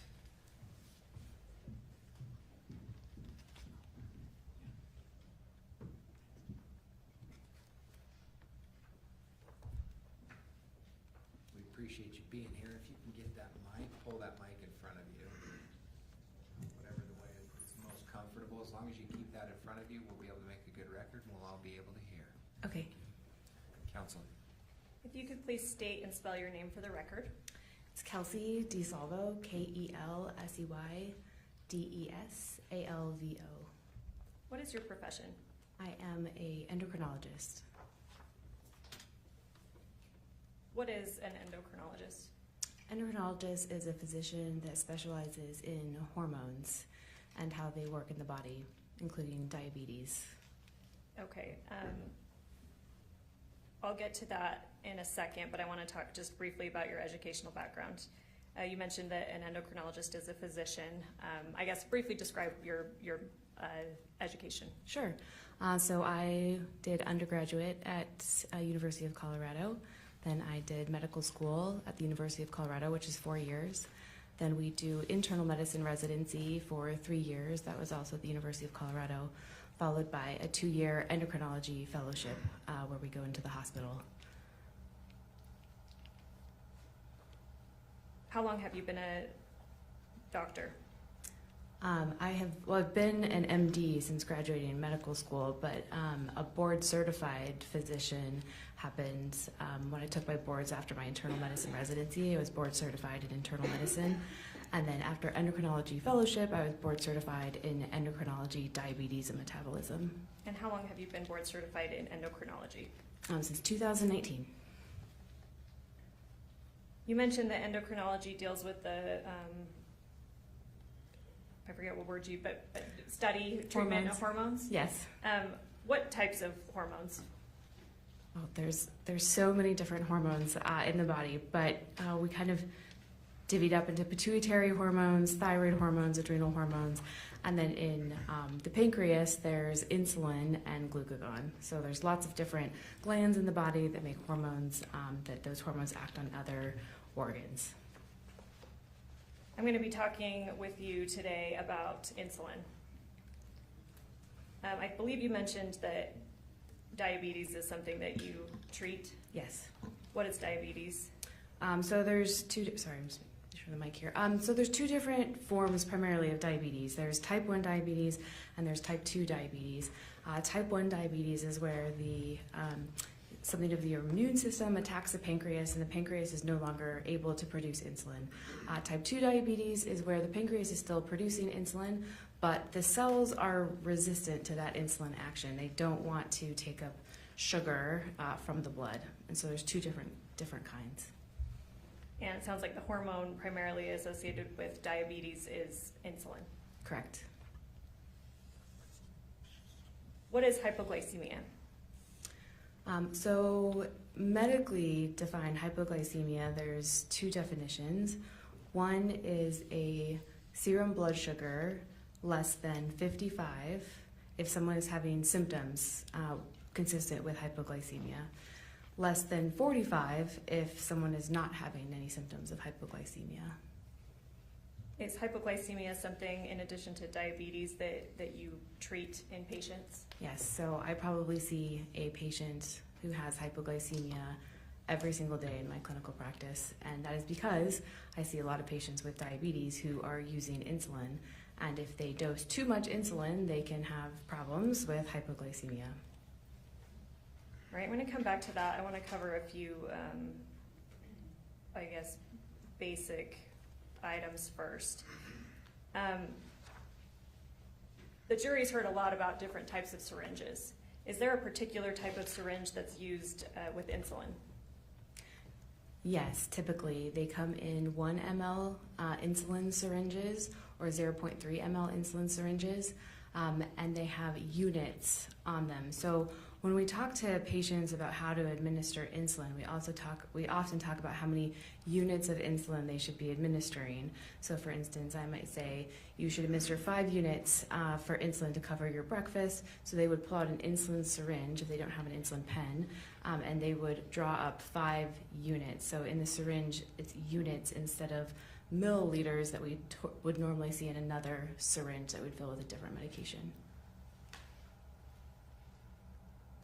Is there something different about the needle with insulin syringes, or unique or particular? No, the needles themselves come in different sizes, so different people have different amounts of subcutaneous tissue, so we can order different size needles that go onto those syringes. So someone who's really doesn't have a lot of fat on their skin would use a really small needle, just like our pediatrics, our kiddos. But then if other people need a little bit longer syringes, needle sizes, not syringes. Are you familiar with syringes that may be used, for example, to administer saline into a port in somebody? Yes, they often come in flushes, like saline flushes. They're often that's what we call them. They're in a syringe and they're pre-packaged. So the nurses just have there's lure locks on them and they can just insert it onto a needle and then push the saline through. Those are usually in milliliters. How is a flush different than an insulin syringe?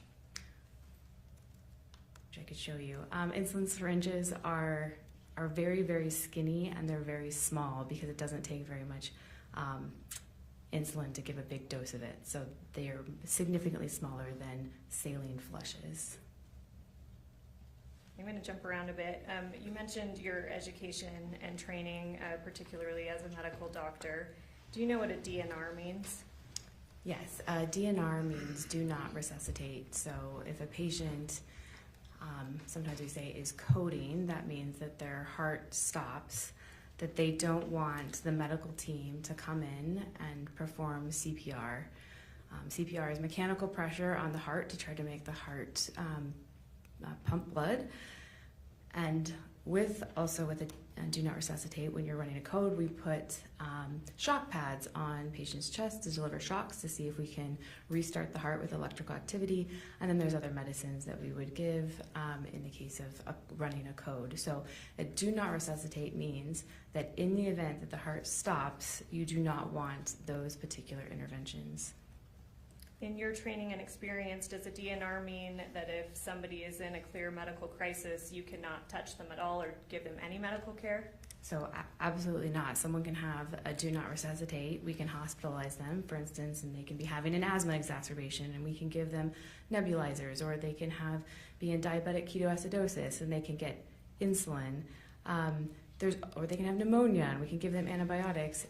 Do not resuscitate just really means in that moment, if their heart stops beating, that they do not want us to intervene. Do you work with nurses in your practice? I do work with nurses in my practice. As part of your practice in working with nurses, do you have to have some familiarity or knowledge about what nurses would know? Yes. Would you expect a nurse to know what a DNR means? Yes.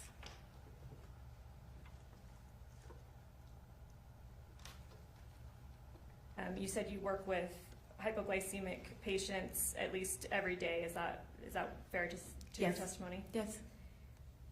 Do you test blood sugar often in your line of work? Yes, so most of my patients have continuous glucose monitors, which are little sensors that sit under the skin, and they will measure blood sugars every 5 minutes. So that is typically how I'm looking at blood sugars, is from these sensors that patients are wearing every single day, and we get these downloads. Now, some patients don't want to wear a continuous glucose monitor, and so they will prick their finger using a standard glucose meter, which is where they use a lancet and they get a little drop of blood, and then there's a meter that has a testing strip, and the blood you put it onto the testing strip and it goes into the meter, and the meter will read the amount of glucose inside that blood sample. So you've certainly done that type of testing with the pricking of the finger and using a glucometer. Yes. When you're doing that type of testing, do you wear gloves? Yes. Do nurses that work with you do that type of testing on patients? Yes. When they're doing that type of testing with pricking fingers, do they wear gloves? Yes. And why is that? Because you're dealing with someone else's bodily fluids, and there could potentially be infection risk. So you want to always make sure as a healthcare worker you're protecting yourself as well. So we recommend when you're dealing with someone else's bodily fluids that you wear gloves. We talked about your treatment of patients with diabetes and hypoglycemia. Have you ever dealt with patients with insulin overdoses? Yes.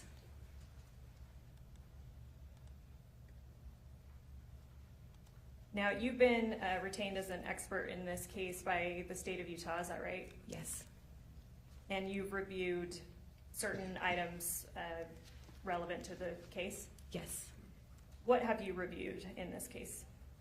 So I have reviewed the hospital records from when Kacee was admitted to the hospital. I have reviewed a PDF of blood sugars, including the time that those blood sugars were taken and those values. And I have reviewed a preliminary hearing transcript. Those are the documents that I've reviewed. Okay, and talking about a preliminary hearing transcript, that's a prior hearing that occurred in that case, in this case. Do you remember whose testimony you reviewed? Yes, there was a medical examiner, and then there was the primary care physician who was treating her in the outpatient setting. You were not given to review text messages, Correct. I have not reviewed text messages. police reports. No. You've not been given to review consultations with potential other witnesses or other experts that may be involved in the case. I have not.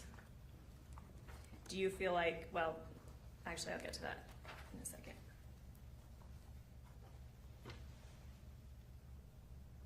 The jury has heard quite a bit from a bunch of different witnesses already about insulin, and so I'll try to keep this brief. And I know that you're the insulin expert, so as Objection as to characterizing who's what capacity at this trial. Just wonder if the state could just ask her questions. sure. I'll sustain the objection. Let's move on. I was just going to say that we'll try to keep it brief. So to the ability you're able to do that.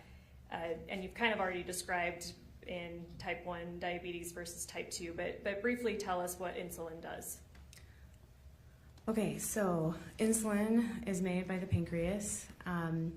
It gets secreted and it travels to every single tissue in the body, and it helps those cells take up blood sugar or sugar that's in the blood, so your body can use that later for fuel. So it puts sugar into muscles and into fat.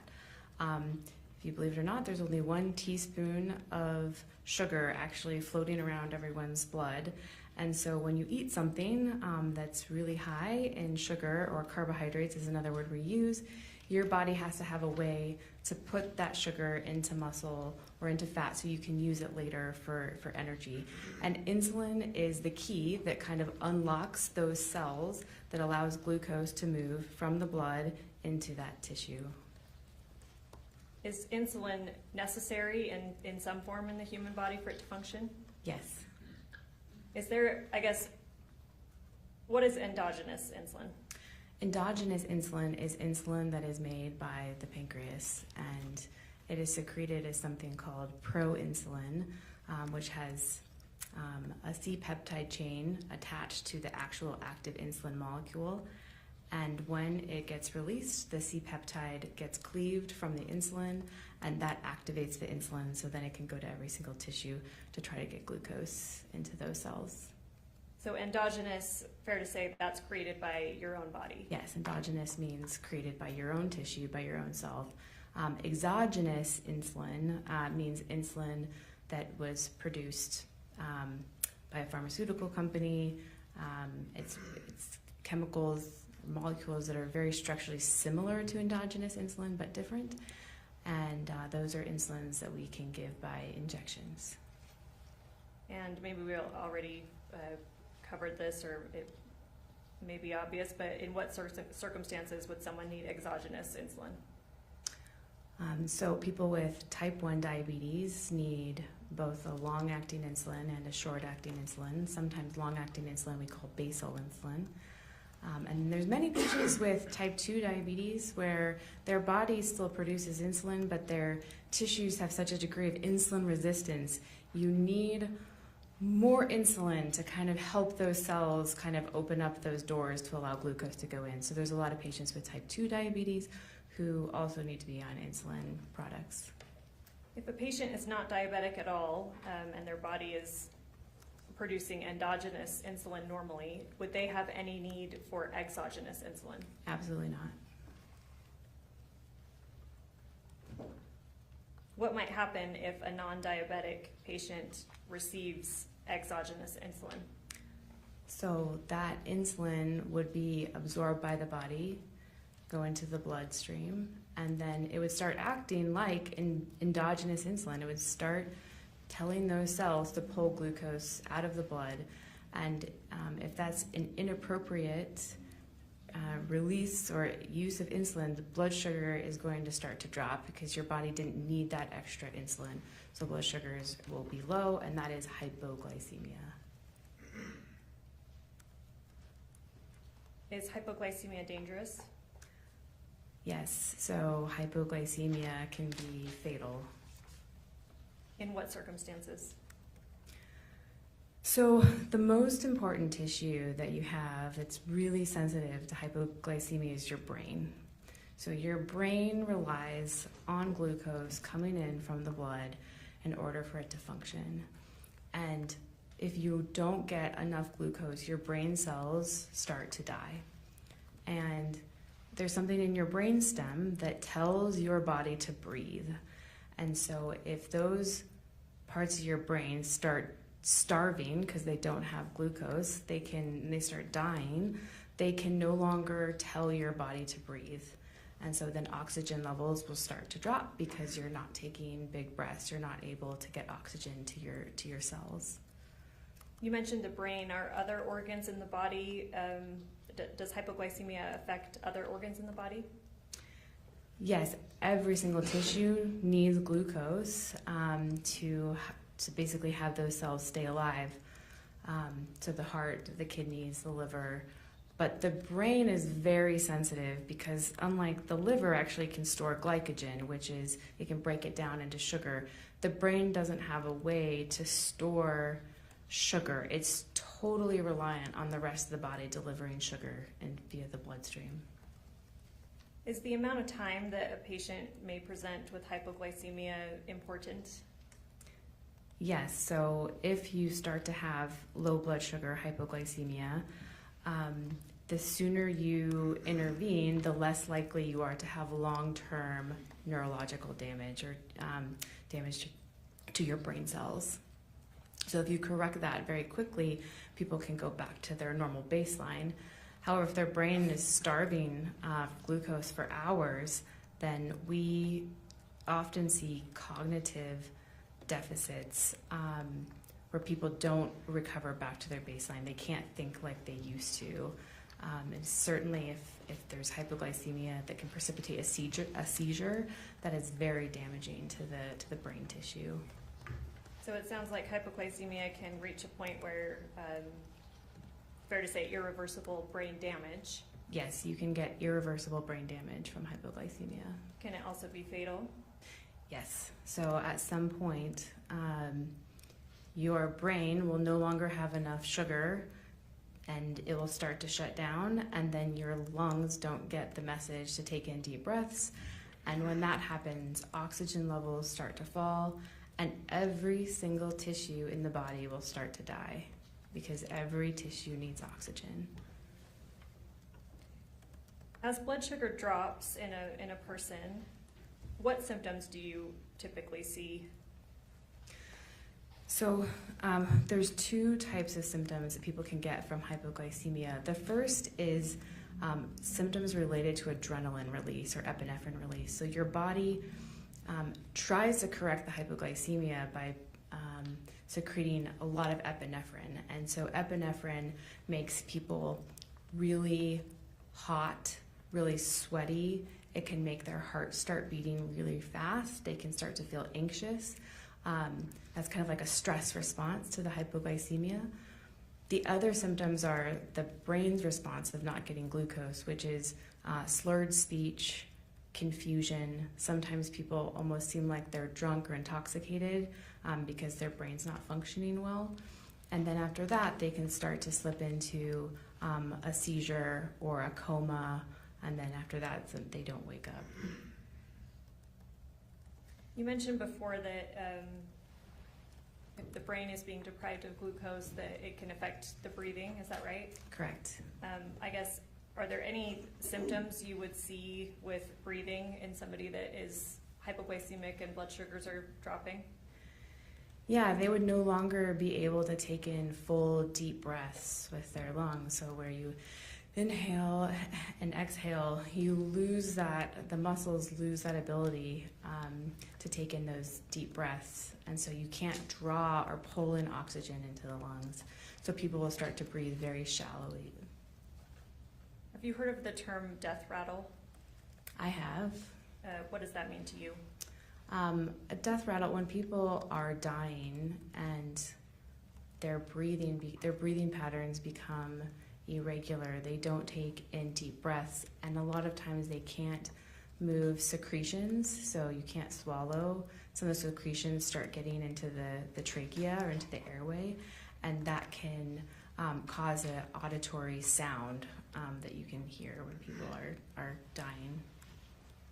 Are you familiar with the condition of sleep apnea? Yes. What does that mean? Obstructive sleep apnea often means that when people are sleeping, their breathing patterns will sometimes pause. They either are obstructing, either the tissue is kind of compressing their airway, or there's something in their brain that momentarily pauses.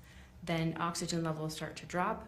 The brain can sense that, and it will send a signal all of a sudden to tell the body to take in a deep breath. So sometimes people will gasp awake. So sometimes people are snoring, they'll stop for a few seconds, and then they'll kind of will gasp to pull in all that air to correct the hypoxia or the low oxygen levels in the blood.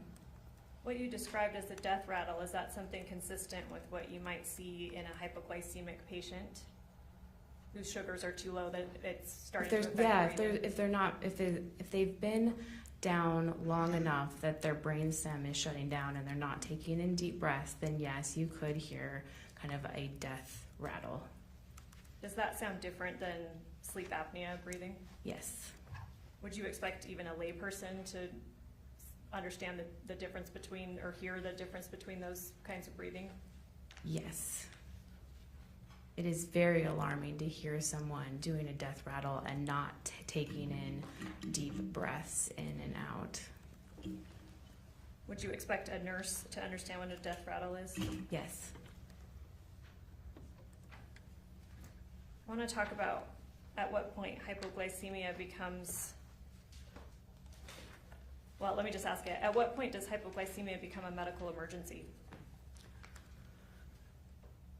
Really, when your blood sugar starts dropping less than 45, and if it's not intervened upon, that is a medical emergency. So when we have patients admitted in the hospital and they have a low blood sugar, that is a call to the physician to say that this patient just had a low blood sugar, this is what we did to correct it. We will keep checking the blood sugars, but this is not something that is ignored.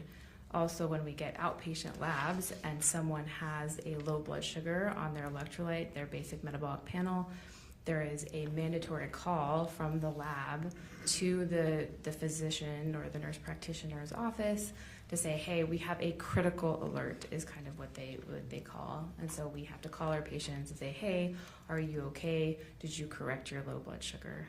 Would you expect a trained nurse to know this? Yes. Even a nurse that doesn't specialize in endocrinology or hypoglycemia? Yes, so hypoglycemia is part of their nursing boards. It's part of their normal nursing curriculum. Nurses who treat patients in the clinic, treat patients in the hospital, they know what hypoglycemia is. I'm going to show you what's already been admitted as States Exhibit 10. It'll maybe take a second, but it'll pop up on your screen right there. And if we could also, since it's been admitted, publish it for the jury.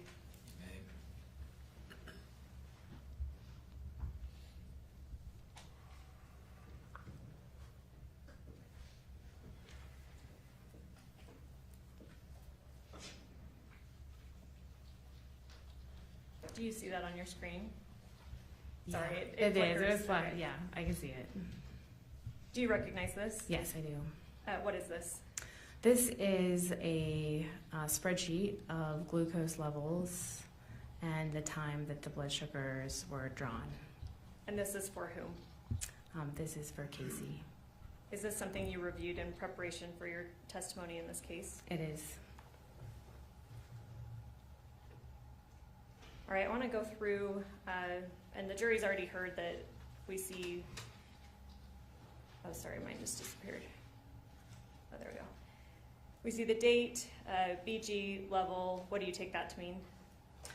So the date is the date that this was, the date that the blood sugars were collected. BG level means blood glucose. And then do you understand the difference between here, the monitor time and the actual time?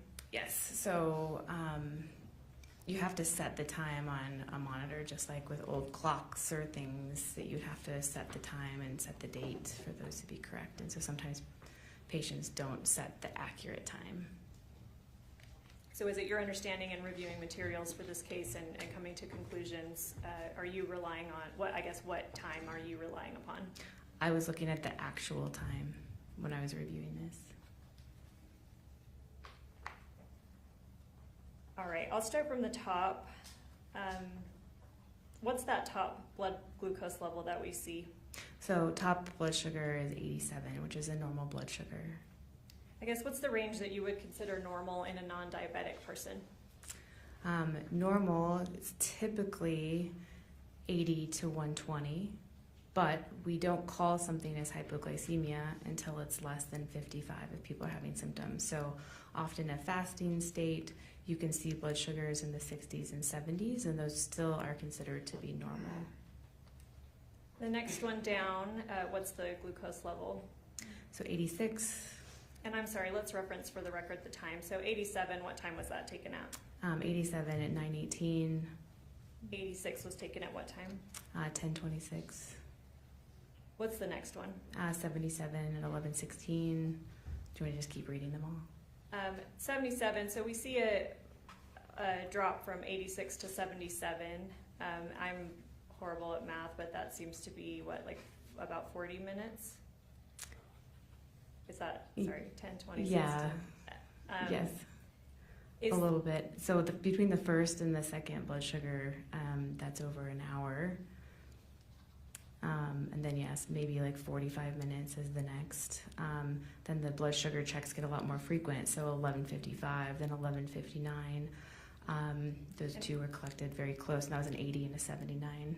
Okay, and let me stop you here. So the 86 to the 77, you said that even what's considered normal in a non-diabetic patient can even sometimes get into the 60s. Is that? That is correct. So is anything concerning to you about this 86 to a 77, or what does that say to you, that drop? That's not a significant drop. You can see fluctuations in blood sugars. Oftentimes what we look at in blood sugars is the trend of where they are going. So like if you were to graph this, kind of what that would look like.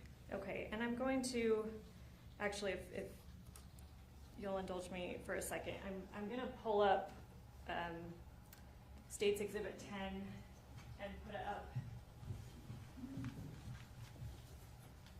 in this format. I'm able, so the jury can look at this, and then I'm going to introduce another exhibit with you.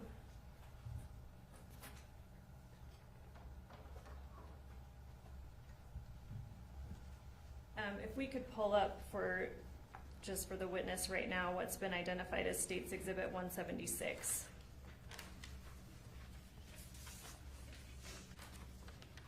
Let me know when you see that. Yes, I can see it. What, do you recognize this? Yes. What is this? So this is these same numbers but graphed. So on the x-axis, this is the time of day. So you have 9, 10, 11. So hour-long increments. And then on the y-axis, these are blood sugars. So on the left, And these are just taking these numbers that you see in a spreadsheet form and putting it into graph form so you can see at approximately what time the blood sugars were collected and how they trended over time. Is this something that you created? It is something I created using Excel. There is no magic to this. And you use the data taken off of State's Exhibit 10? Correct. State moves to admit Exhibit 176. Mr. Williams, No objection. court receives States 176, wish to publish. Yes, thank you.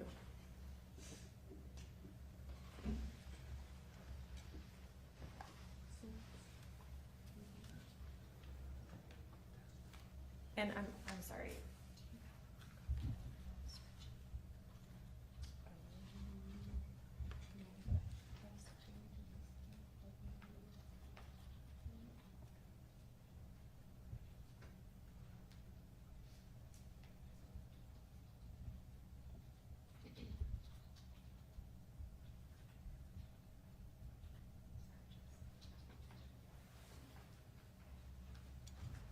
Sorry, just for my own reference, since I can't see that. Okay, so why is it helpful to have it graphed this way in a trend rather than on in this form in Exhibit 10? This is how we as physicians usually look at blood sugar. So when someone is wearing a continuous glucose monitor or they come in with a glucose meter, these devices will form graphs like this. And so it is helpful to see kind of trend over time what is happening. This tells us a lot when we have patients on insulin, how fast the rate that we see blood sugars fall tell us information about likely, what kind of insulin was used. We gather a lot of information when we're treating patients with diabetes based on looking at these blood sugar trends over time. All right, turning back to State's Exhibit 10, are you able to see this? Yes. Okay. I believe we had covered, I had asked you about the 77 number taken at 11:16, is that right? Yes. In the trend in 176, where is that seen? So dropping down to that 76 is happening in between like 11 and noon. So that's exactly, that would be the 11:16 reading on this chart. And then the next reading we see is what after that 77? The next ones are kind of 79. I mean, it looks like 80 on this chart, but 79. And 76. those were taken at, so the next one is 80. Taken very close to noon, so at 11:59. Okay, so we have an 80 at 11:55 and a 79 at 11:59. Mm-hmm. That spike up from 77 back up to 80, is that something normal in a person? You could potentially see that fluctuation. Why do fluctuations happen? Fluctuations happen because there's a lot of things going into when your cells are using and pulling blood sugar out of the blood. So if someone's more active, for instance, you're going to see a little bit of drop. If someone is fasting, sometimes you can see a little bit of a drop. So there can be some normal fluctuations in blood sugars. But again, we like to typically look at trend of where things are going. Right, so the next one down we see, I believe, is 76. You see that one? Yes. What time was that taken? So the 76 exactly. Sorry if you want the exact numbers. Was it 10:25? And sorry, is that the monitor time or the actual time? Oh, sorry. Sorry. It's just kind of far away. It's 12:31. And then the next one we see is 69 at 12:57. You see that? Mm-hmm. What does that drop from 76 to 69 say to you, if anything? So when I look at this, technically that blood sugar in the 60s is normal, but you can see that if you were to graph this, it is trending down. So even though those blood sugars aren't quite in the hypoglycemia range, they are trending in that direction based on this. You don't see a fluctuation where all of a sudden you have a blood sugar that's 69 and then it bumps back up to 75. You continually see the next blood glucose is lower and lower. Okay, and let's go to the next one. The next one is after the 69. The next one is what? 64 at 13:19. Which would be 119. 119, yes. What level is 64? Is that still considered in the normal level for a non-diabetic? Technically, for a non-diabetic, that is still considered to be a normal blood sugar. But I will say that this trend, as a physician, if I saw this, would be alarming, Why would it be alarming? because the trajectory of that line is if you don't intervene, eventually you will cross that 55 spot if that trend continues. So we talked about things that could naturally cause fluctuations in people. I think you said activity and maybe diet. Yeah, like food status, and then activity is a big thing that will affect normal blood sugars. Is this trend that we're seeing up until the 64 level, is that something that can be accounted for just based on activity and diet? It would be unlikely if someone was really, running a marathon or something like that. Sure, you might see blood sugars kind of drift down in this fast pattern. The next one after 64 is what? So then there's a 43 at 143. And That is officially abnormal hypoglycemia. and where do we see this in your trend graph? So you're starting to see that at in between the hours of 1 and 2 o'clock. You will see that blood sugar grafted right above the line 40. And you said 43 were officially in hypoglycemic. Yes, officially hypoglycemic. What kind of symptoms would a person be exhibiting at blood sugar of 43? So they would be feeling very hungry, they would be feeling very anxious, they would be feeling sweaty, their heart would be beating very fast, and they would start to be getting confused, so maybe having slurred speech, not able to make rational decisions. Maybe if they were trying to walk, they would be stumbling. The next one that we see down is after 43 is what? That's a 30, and that is obtained at 2 o'clock. What physical symptoms might we see in somebody with a blood sugar of 30? All of those same symptoms that I talked about earlier would still be persisting with 30.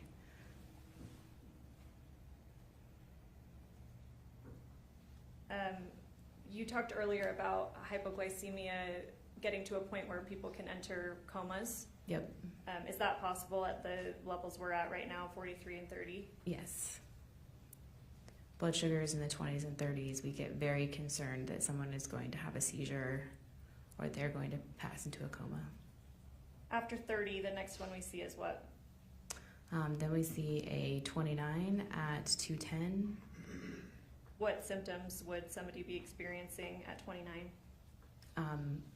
All of the same symptoms, starting to be very confused, not able to kind of interact appropriately as you would expect them to. Would a coma be consistent with that, perhaps? You could start slipping into a coma here, and this often depends on someone's background brain reserve. Okay, So- explain that for us. So if someone is already under the influence of another substance, their brain is going to take a hit from these low blood sugars much earlier than if someone didn't have those substances into their brain. So they're more likely to be more confused, slip into a coma if they have other substances on board. What types of substances might cause that effect? So alcohol, benzodiazepines, narcotics or opiates. Those are some of the big ones. Obviously, if any anesthesia or something like that. What about an antihistamine like promethazine?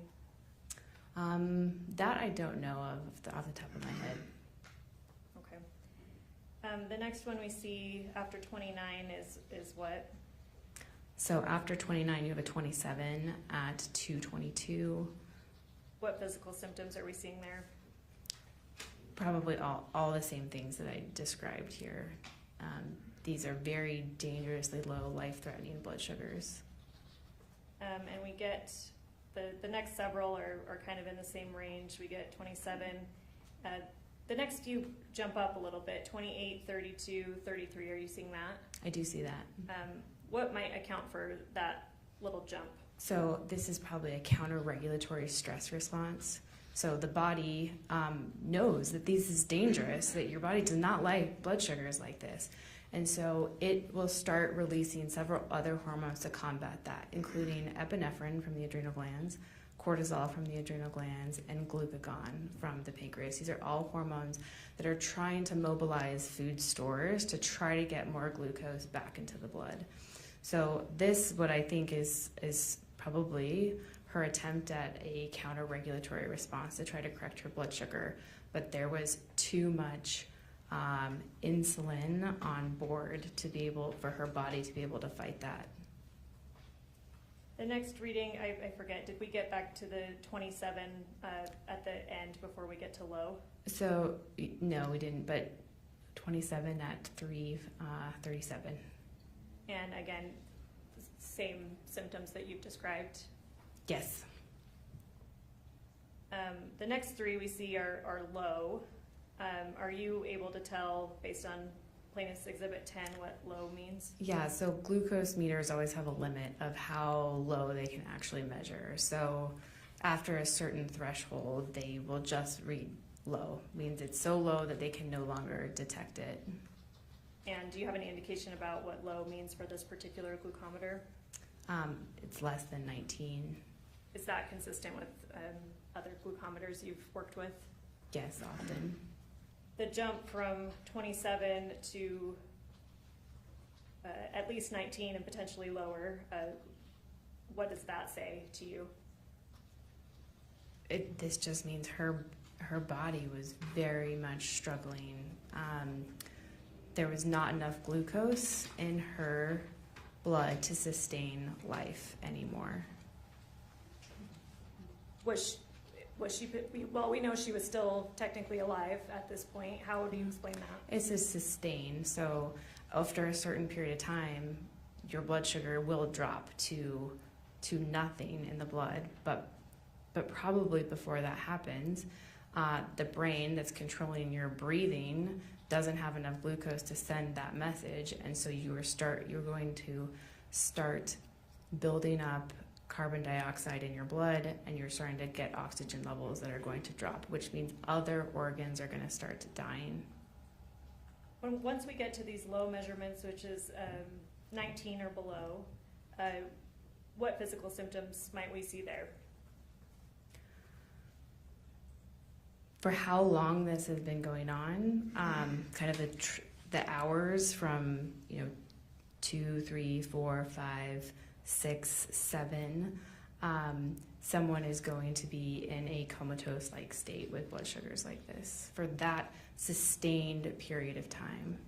Now, if someone has a low blood sugar into the 27, we fix it within 15 minutes, they're going to start feeling a lot better. But this is a long time to have low blood sugars.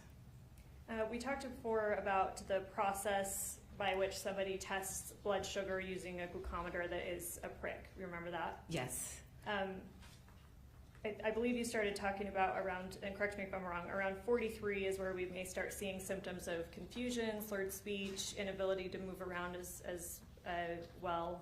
Yes. Is that fair? Yes. At what point would you expect in this chart someone to be unable to physically do the process of testing their own blood sugar? If you're able to say. Yeah. That drop, when it drops from 43 down to 30, anytime after that, it would be incredibly hard for someone to test their own blood sugar. And I say that because of the time of how long there was already a low blood sugar in the 40s and how much time had passed, that the body is losing its reserve to continue to check. But people are very confused.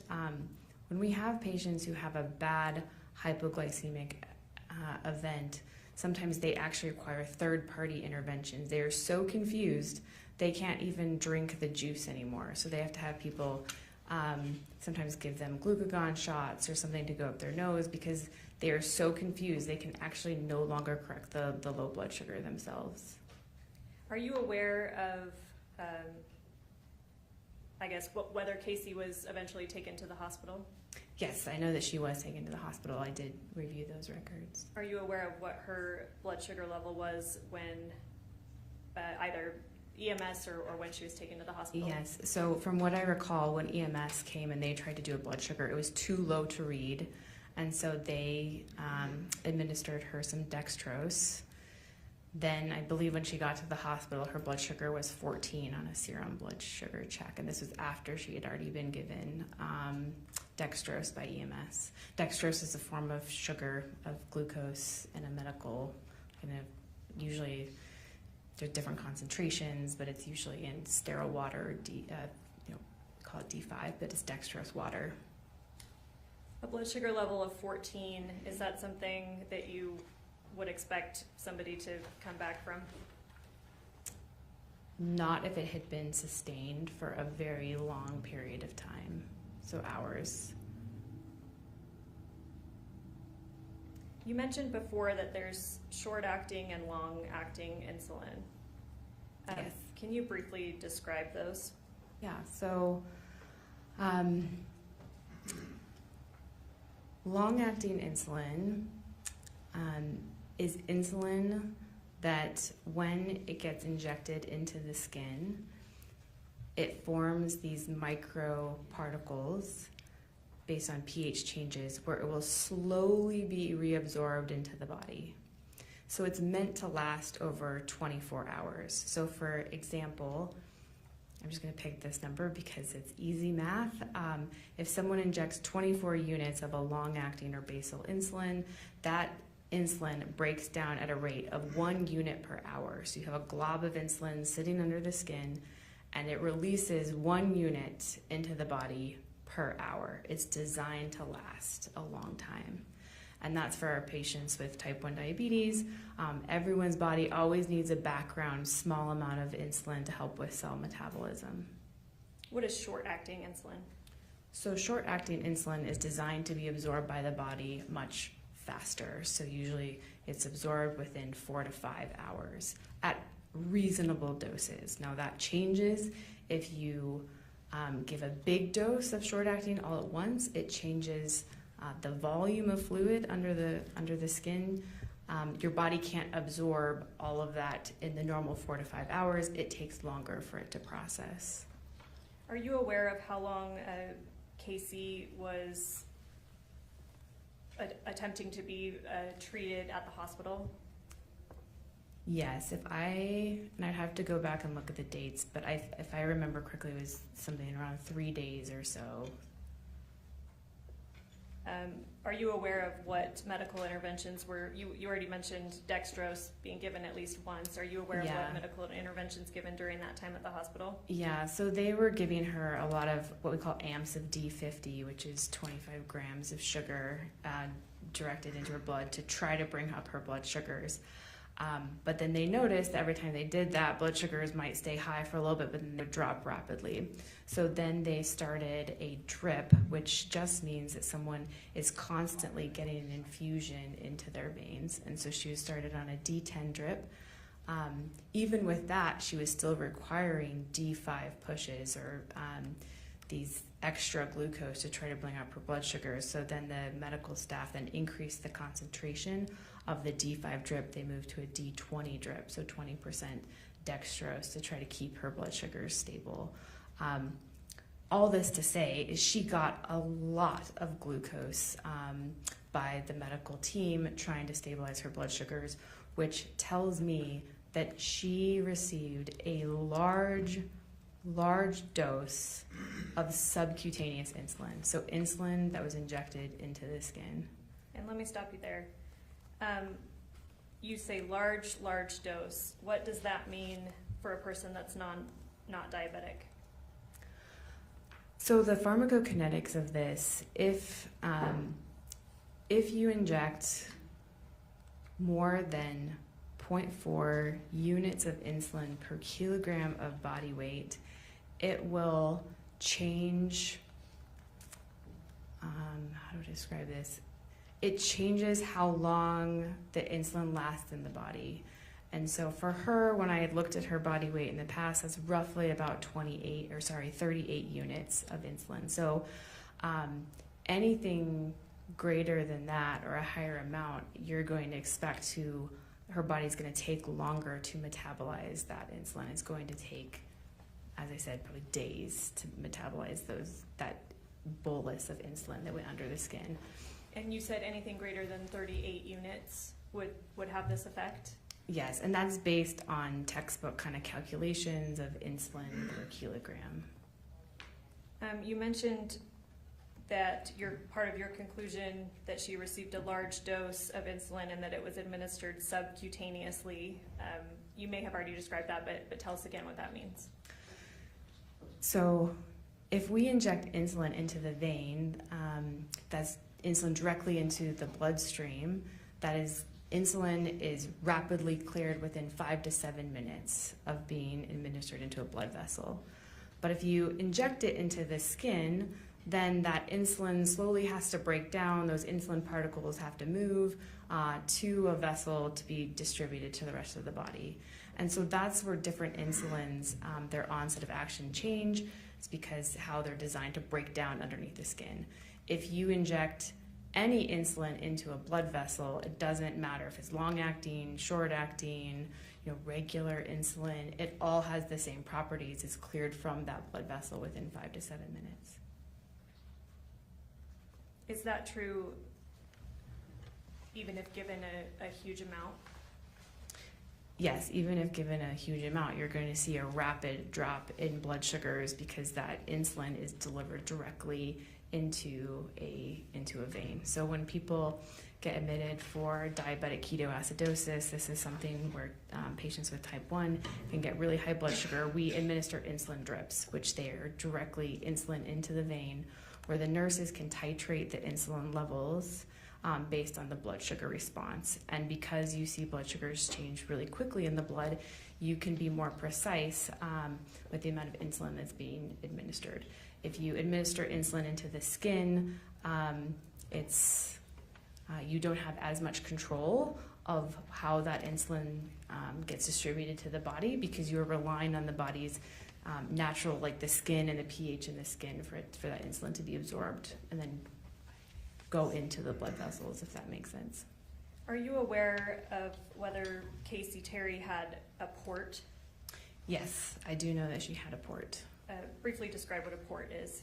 So a port is, it's a kind of a catheter that goes underneath the skin directly into a major blood vessel. So when patients need, usually we do this for often for chemotherapy.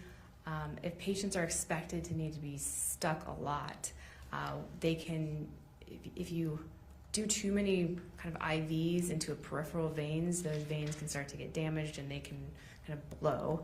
And so then it's difficult to get people to have access. So often if we anticipate someone's going to need a lot of injections, we will put in a port. So that's something that goes into one of your bigger blood vessels, more in your central body. Part of your conclusion was that Kacee was administered somehow subcutaneous insulin. How do you know that this was not given through her port? Because with the port, if the insulin was injected into her port, it would have gone directly into a blood vessel. And so you would have seen that drop within 5 to 7 minutes. So looking at that graph, which has disappeared. Sorry, can we put back up Exhibit 176? So based on this, it is based on the rate of change of blood sugars. it is theoretically possible that insulin could have been administered via a port at when was that? 119, when you see that rapid drop of a blood sugar that's in the 60s straight down into the 30, that could be subcutaneous insulin, that could be insulin via a port. That's fast. I can't tell you at that particular moment. I could not exclude that it was not put into a port there. But I do know that insulin was not put into the port at 9:20 in the morning or 9:18 in the morning. And how are you able to make that conclusion? Because the two blood sugars, that line is pretty flat. I do not see any change in blood sugars at 9:20. So if that was insulin via port, you would have seen rapid blood sugars drop in that hour. What would you expect to see if given subcutaneously around 9:18? And let's start with if given short-acting insulin around 9:18, what would you expect? Yeah, so short-acting insulin has an onset time of 15 to 30 minutes.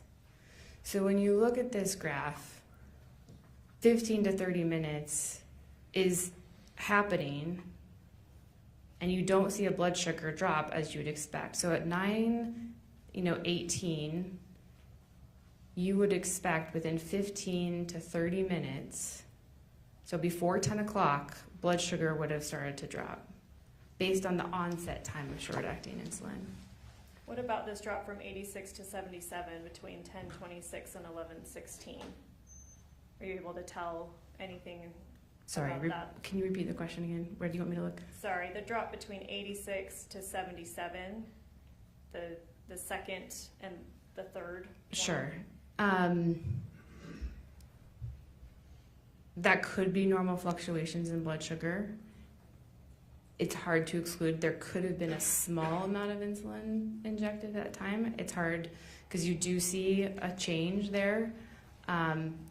It's not a huge change. So again, it's hard to say, is this just physiologic variation or was there a small amount of insulin given at that time? And again, are you able to conclude whether if a small amount of insulin was given at that time, are you able to conclude whether that would be subcutaneous or through a port? Through those times, let me just look at it again. 10:20. If there was anything given into a port at 10:26, I mean, you would have seen a drop in 5 to 7 minutes. But because it wasn't a huge drop and you see a rebound when you get close to the noon hour, if there was insulin through a port there, it was a teeny tiny amount, if anything. Okay. And at some point, you say you become very confident that the insulin could not have been given through a port. Where do we see that? I know insulin could not have been given through a port at the beginning of the mornings of this chart. So like at 9, I know the insulin was not given via a port there because the next blood sugar at 10:26 is about the same as the blood sugar that it was an hour. So if there was insulin given, significant amount of insulin given in a port that would cause hypoglycemia, that blood sugar should be lower based on the onset of action of insulin delivered directly into a vein. Subcutaneous insulin definitely has different properties. Okay, let's talk about that. What, if any, conclusions are you able to make about timing of when subcutaneous insulin may have been administered? So if we were talking about Novolog, which is a short-acting insulin, and in my understanding that's the insulin that was found on the scene, so that has an onset time of 15 to 30 minutes. So when you look at these drops, and I look at it as an endocrinologist who's used to looking at blood sugar trends, to me, it looks like short-acting insulin was administered probably around 12 to 12:30 to cause that significant decline that we see in the trend in the graph. And again, are you able to tell anything about the amount? I can't tell anything about the amount based on this particular graph. I just can tell you it was a lot of insulin based on the rest of her trajectory of her hospital stay. Okay, so is it fair to say that Kacee could have received multiple injections throughout the day? That is possible. Is it fair to say that she could have received one large injection, which you said would be anything over 38 units for her body type Yes. at one point in time? Yes. So based on this, I cannot exactly say how many injections were given, how much was given at each time. I just know that during this day she was given a large amount of subcutaneous insulin.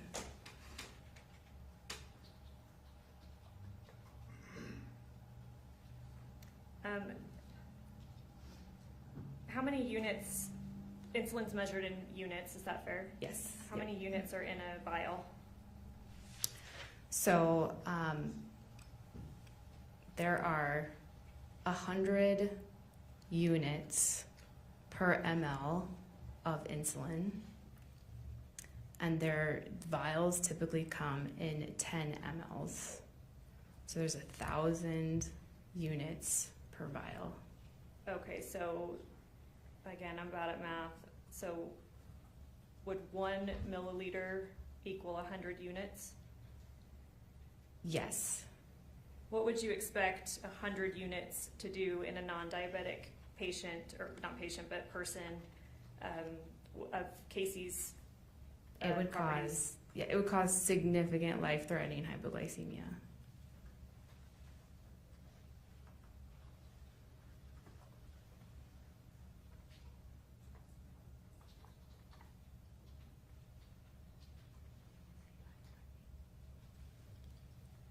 We talked about kind of the treatment or reversible window or optimal, I don't know, I'm putting words in your mouth. I believe you said 15 minutes. If somebody's pretty low, we can reverse it. Sure. At what point does it become difficult, if not impossible, to reverse? So again, everyone's brain is a little different with this, but for most people, I say when you're getting into the hours of prolonged hypoglycemia that is this profound, that is this low, not talking about like mild hypoglycemia, but this low, that's when you're starting to get irreversible brain damage from hypoxia. And once we're getting into the low readings, be it below 19, Yeah, that's considered to be very, very low. would you expect a trained nurse to know this? Yes. If someone is getting these low readings, meaning that their glucose is in the teens, is that a medical emergency? It is a medical emergency. Is it the kind of event where even minutes may matter? Yes. Would you expect a nurse to know this? Yes.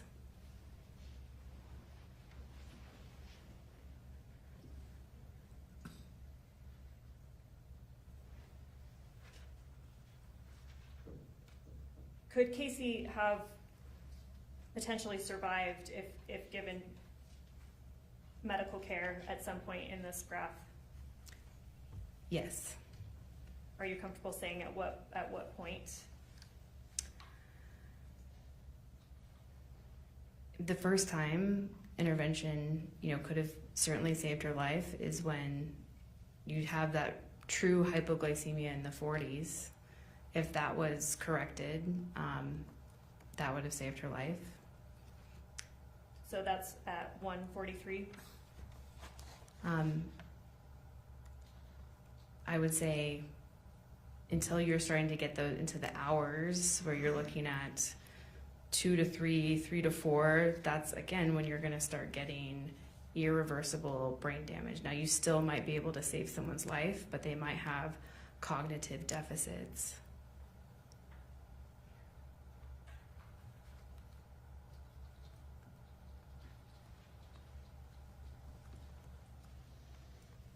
Is this trend or these results that we're seeing with blood sugar.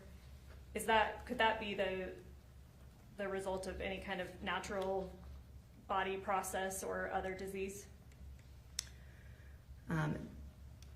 There is only two things that cause prolonged hypoglycemia in a hospital requiring D10 and D20 drips. One is profound insulin overdose. The second thing is something called an insulinoma, which is a 1 in a million event where someone has a tumor in their pancreas that produces insulin. But we know that she did not have a tumor in her pancreas based on autopsy reports, which leaves insulin overdose.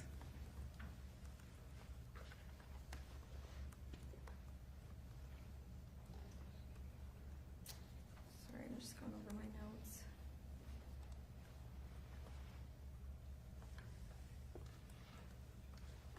In your professional medical opinion, was hypoglycemia a substantial factor in the cause of Kacee's death? Yes. In your opinion, medical and professional opinion, was the death of Kacee the natural and probable consequence of severe hypoglycemia left untreated? Yes.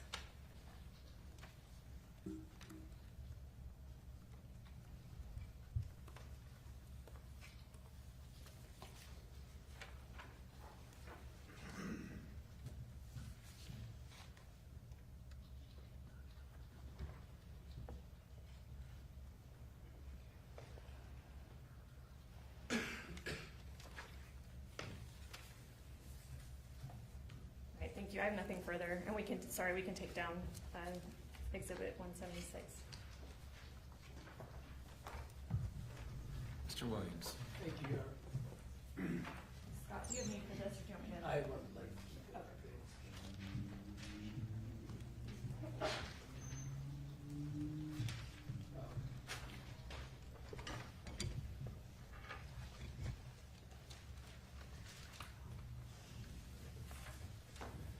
Good morning, Dr. Salvo. Hi, good morning. Nice to see you. It's nice to see you. We were able to do one consultation about a month ago or so, I think, right? Correct. Fair enough, I'll let you do some more. Sorry. We're pushing too till noon. I'm not doing too If much. you need more time, I- we're good. I think I can make it. All right. When did the state first reach out to you to be an expert witness in this case? The exact date, I do not recall that. You recall the month? Ooh. I don't, actually. It's, Taking notes or anything I as you don't. work with the state? 2 months ago? I don't recall. Well, I don't have my notes in front of me. I'd have to go back and look. I'd have to look. It's been a while. 2 months? No, it's been longer than 2 months. 3 months? It's been longer than 3 months. After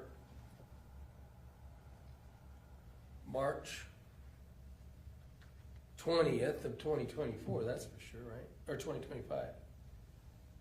It was after March 20th of 2025. It was after a year ago, right? Sure, I mean, do you have the dates? You could tell me. I have no idea. Oh, I okay. have no idea when they came to talk to you. Okay. I did It's been a while. I mean, you had said you had started up, you've never been an expert witness, right? Not in trial. Not in trial. You've never been involved in, excuse me,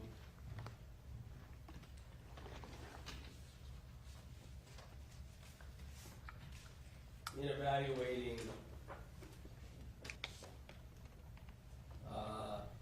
in consultation with a criminal case, right? No, not with a criminal case, only with malpractice cases. You've been an expert witness, I think, when we talked a couple times, like with the medical malpractice, you did it once, right? Twice, and then I also helped the state from a doppel complaint. On a state licensing.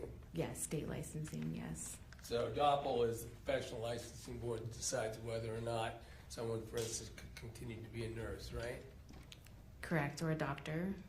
Did you know in this case that Meggan Sundwall was still a nurse on March 20th, 2025, licensed? I did know that she was a nurse. Did you know she was still licensed on March 20th, 2025? I did not, but I do now. Okay. So With that, we've got some work with civil lawyers. We've got some work, one case with Doppel, right? Correct. And that is the sum total of expert consultation that you've been involved in. Is that fair? Correct. So, and you don't know when the state came to you. Certainly, it was within the last, can we say 6 months? Yes. If you give me my cell phone, I could look to find the emails if this date is really important to you. Well, let me, I don't know what's important to. I'm not going to make decisions ultimately in this case. I'm just trying to get information, but let me put it in a different context. You started right out by talking about what you were given to review to reach conclusions in this case, right? Correct. And you were specifically asked if you consulted with other people, right? Other experts, right? Yes? Yes. And you didn't. You didn't reach out and consult with other experts, is what you said, right? No, I did not say that. Okay. I missed it. Who did you consult with? You asked me this when we had our meeting, who I consulted with.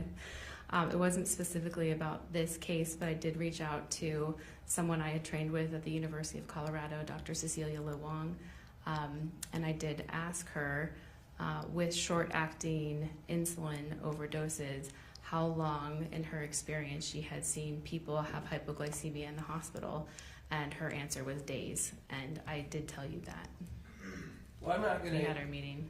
Yeah, I'm not going to need to go back to our meeting.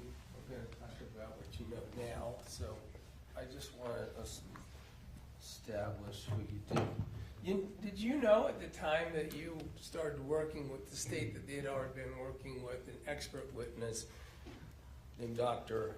Uribe? I did not know that at the time that they reached out to me. So they've never told you that they worked since March, as early as March 3rd, 2025, with an expert on the subjects that included testifying about the interaction between insulin and other substances identified in the victim's autopsy, cases involving insulin overdose, how they typically present, and how those cases compare to this case. The state never told you that they had been working with Dr. Paul Uribe since March 3rd, 2025? They did not. All right. So I take it that, well, if they didn't tell you, you never sought any information or advice or any consultation with Dr. Uribe. Right. I mean, I consider myself to be an expert in hypoglycemia. I understand. I'm not going to challenge your expertise. Okay. Doc. We're going to Great. talk about what the state is using you for.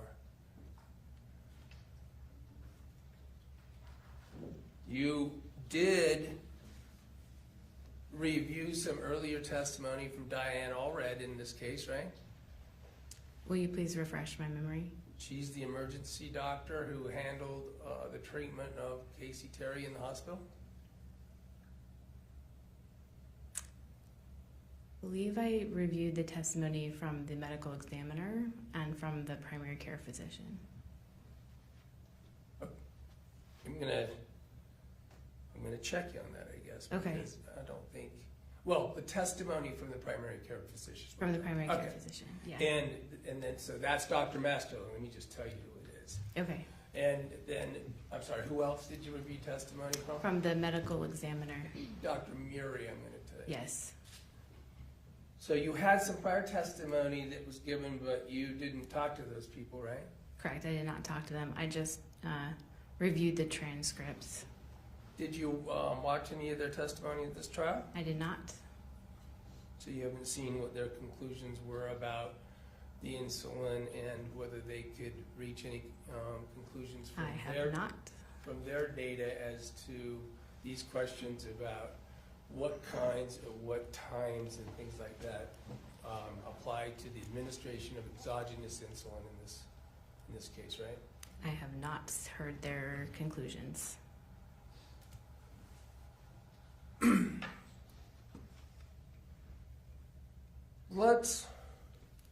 Can we agree in general that sort of dealing with glucose levels and the interaction with insulin, blood sugar levels, things like that, there's a lot of variables in assessing that data, right? Yes. Some people, food, consumption of food and what kind of food, proximate to introduction of insulin could be relevant, right? Sure. The medical history of someone, right? Of course. Like, for instance, you know since you read the testimony previously of Dr. Mastiller that she was noted by him in his chart to be suffer from hypoglycemia. Yes, I did read that. So we've got issues with hypoglycemia with Kacee. We know that, right? Yes, I believe he said that she was reporting some issues with hypoglycemia and that there was a referral placed to endocrinology, but that consultation hadn't taken place. Okay, Kacee didn't go, but Dr. Mastiller indicated in his testimony specifically that she suffered from hypoglycemia. Objection, misstates testimony. Well, I'll sustain that. that's fair. Let's get really specific and careful. Do you remember from his testimony that she said she was hypoglycemic? Do you remember that? Not specifically, but if you want me to read it. I don't want anyone suggesting I'm not being fair. You read Dr. Masteller's testimony at a preliminary hearing to come here as the state's expert witness, right? Yes. All right. I highlighted at the bottom of the transcript of his testimony. What did he say? Yes. So she was hypoglycemic. Okay. So Dr. Mastiller had reported in hypoglycemia in someone can be another tricky factor. Sure. And all these tricky factors can affect what any particular dose of exogenous insulin might have done to Kacee, right? Yeah, if someone's already prone to hypoglycemia and you give them exogenous insulin, it's going to make that even worse. So it also means somebody who could have various shifts in their blood sugar levels for various reasons, right? Isn't that what suffering from it means? Yeah, so, I mean, I can elaborate if you would like me to. She had a history of gastric bypass, and sometimes patients with gastric bypass can have what we call reactive hypoglycemia after they eat something that's really high in carbohydrates. Sometimes their blood sugars can drop after they eat. Typically, they are not severe drops. They are easily corrected with food. If somebody wants to. Well, you would have those counter-regulatory responses. So you'd have epinephrine, cortisol, and glucagon that your body would naturally make whether you wanted it to or not to try to correct that low blood sugar. And you could try to correct it, for instance, by drinking Coke. Juice. Yeah, Drinking a Coke. juice or, eating candy. Eating candy. Right, Gum. by the way, you talked about you hadn't been given police reports and things like that on this case, right? That's correct, I have not. Take a break. Sorry. You need to have a drink of water.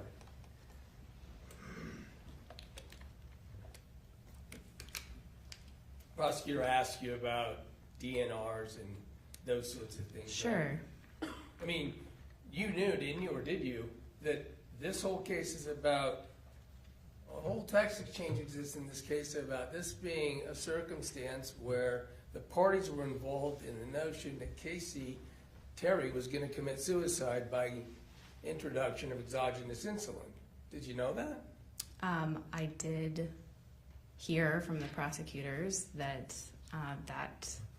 that theory was involved. Okay, so that when they go over there during this day where these charts and please can you keep that, put that drop up too, please? or this data that we were talking about, I'm going to talk about a little bit more, was an event that the text messages showed, at least according to those messages, Kacee Terry had communicated and planned with Meggan Sundwall to commit suicide, or Kacee to commit suicide, right? I haven't seen these text messages, or I think you're telling me this. Yes? No, I'm not telling you anything. I'm not allowed to testify. Okay, well, I have not seen, I have not personally seen this exchange of text messages between Meggan and Kacee. Fair enough. If you would like me to review them here, I'm happy to do that for you. I don't. We seen them at night. What I want to ask you is, did you know that the event that this information is related to was set up, at least in the evidence of the case, as a suicide event? Okay, well, I do now. Okay. Well then, let's talk about what you concluded with some of this data.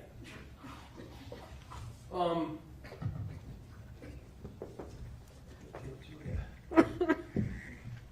just went down the room. I get it. You have to be right up here. Is it okay to proceed? Yes. Because she's here with me. Yes. All right, you had said normal blood sugars was like 80 to 120, right? Yes. Yes. This 9:18 hour in the morning is the first data you were able to get from this chart, of course, right? Yep. Now, at that time, she is just on the low normal 87, right? Yes, so that's typically where blood sugars are, 80 to 120, but you can have blood sugars in the 60s and 70s that we still consider to be normal. Remember, the definition of hypoglycemia is less than 55. Okay, I'm just going with what you said. You said you had started off. Like, yes, with in this general, most blood sugars do sit in the 80s to 120s. In general, she was at the low end of that, right? 87. Yes, normal blood sugar. What do you know about what her blood sugar was before 9:18? I don't know anything about what her blood sugar was before 9:18. We have this drop of, I don't know, can't do math either, but there's this time throughout these first couple hours where, let's see, 45 minutes, she goes from that 86 to 77 drop, right? And back to 80? Yep.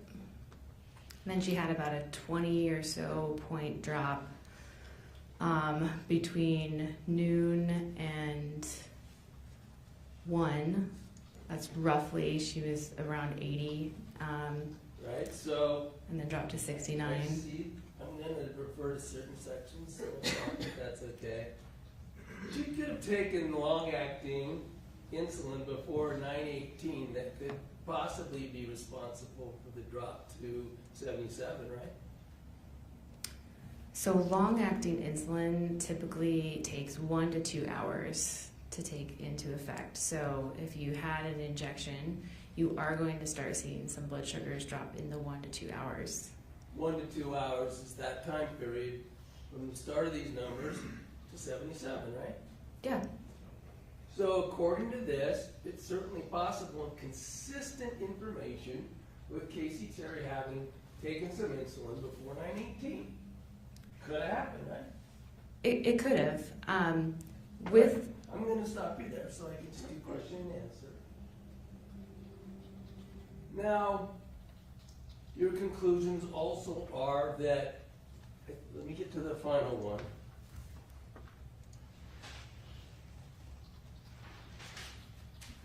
That it's hard to know whether or not this data and your conclusions from it came from multiple doses of short-acting, right?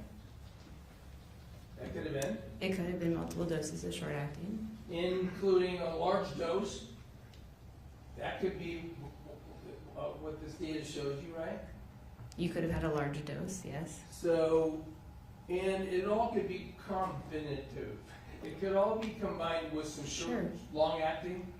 Yeah, I cannot exclude the possibility that long-acting was also given. Long-acting, when it drags down blood sugars, the slope is usually a consistent slope over 24 hours. Right, so, well, you said the body corrects off, right? Rebounds a bit. The natural. It can, yeah, you can have a rebound a bit, but the overall trajectory of the slope, you can have the points fluctuate a little bit, but the trend in general stays about the same. So that's, yeah, because of how long-acting breaks down and gets absorbed into the body. So you could be trending on it, and then you could take short-acting or something, that probably cause a more precipitous drop, right? Yeah, And if you've got the long-acting in there, the short-acting is gonna even be cumulative with that, it's gonna increase the likelihood of the drop, right? will certainly increase the drop. You have a 40-point drop in 1 hour I on that graph. understand this data, I'm asking in general, if I've got long-acting in me, maybe once, maybe twice injected, and it's sloping down, Mhm. it's dropping my blood sugar, right? Because I'm not Yep, diabetic. right, yep. And then I take some fast-acting, that's gonna combine with the long-acting and produce a dramatic effect, right? Sure, yeah. So, by the same token, if I've already got the long-acting a little bit, that drastic impact could happen with even a little less of the short-acting, because I've got them both in me now. Yes, sure, yep. According to your graph,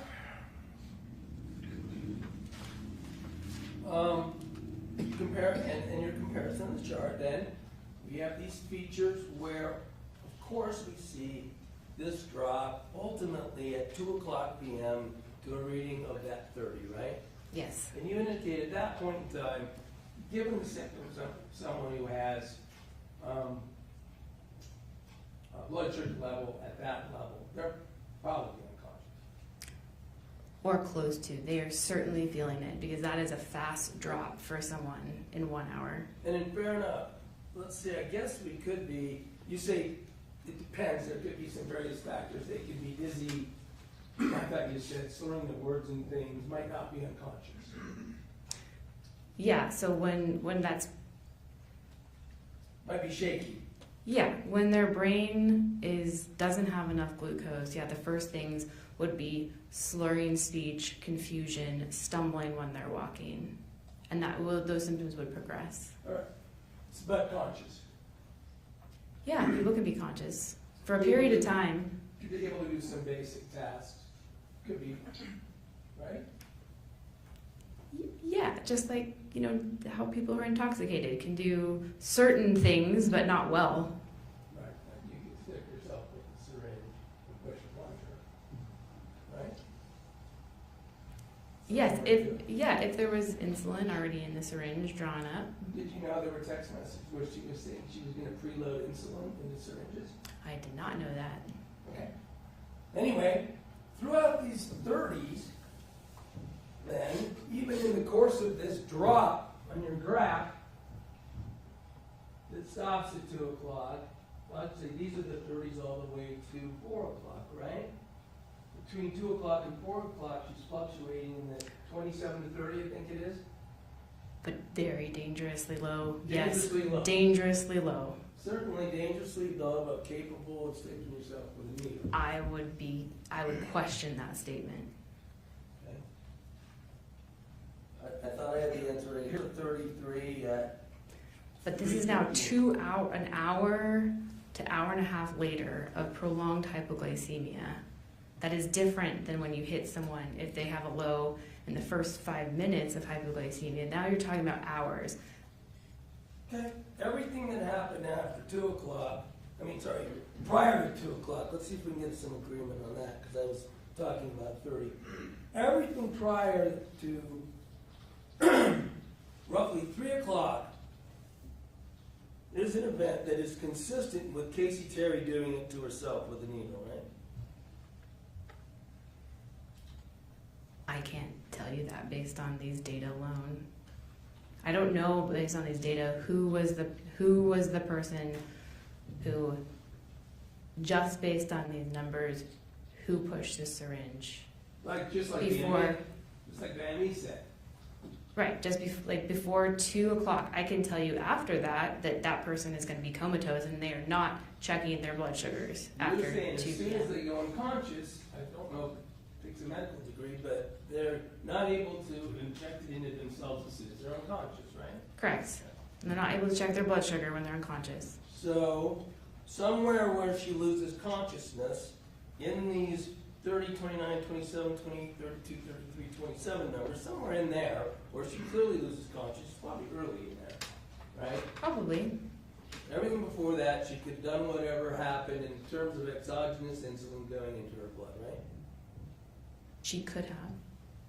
Nothing in the evidence that you have seen, including the medical records and everything else in this case that you reviewed, there is no way to conclude that anything was administered into her after she lost consciousness. Agreed? Agreed. That's all I have. Redirect. Yes, I'll be super quick.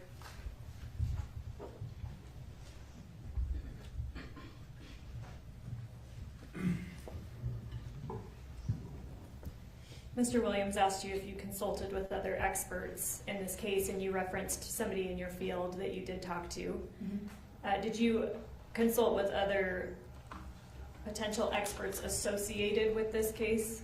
No. If there was Mr. Williams referenced Dr. Uribe, I'll represent to you that he's a medical examiner. Object. Okay, so would you have reason to consult with a medical examiner in this case? No. You don't need any opinion of a medical examiner to reach your conclusions here. Correct. I consider myself to be an expert in hypoglycemia, so I did not need to reach out to someone of a different specialty to help formulate my opinions. Mr. Williams, and we'll see if you remember this because it's now been a few minutes, but he was talking to you about potentially insulin being given somehow to Kacee before 9/18. You had more to say, and Mr. Williams cut you off. Do you happen to remember what more you had to say? Only long-acting insulin, which takes, again, 1 to 2 hours to start to see the onset.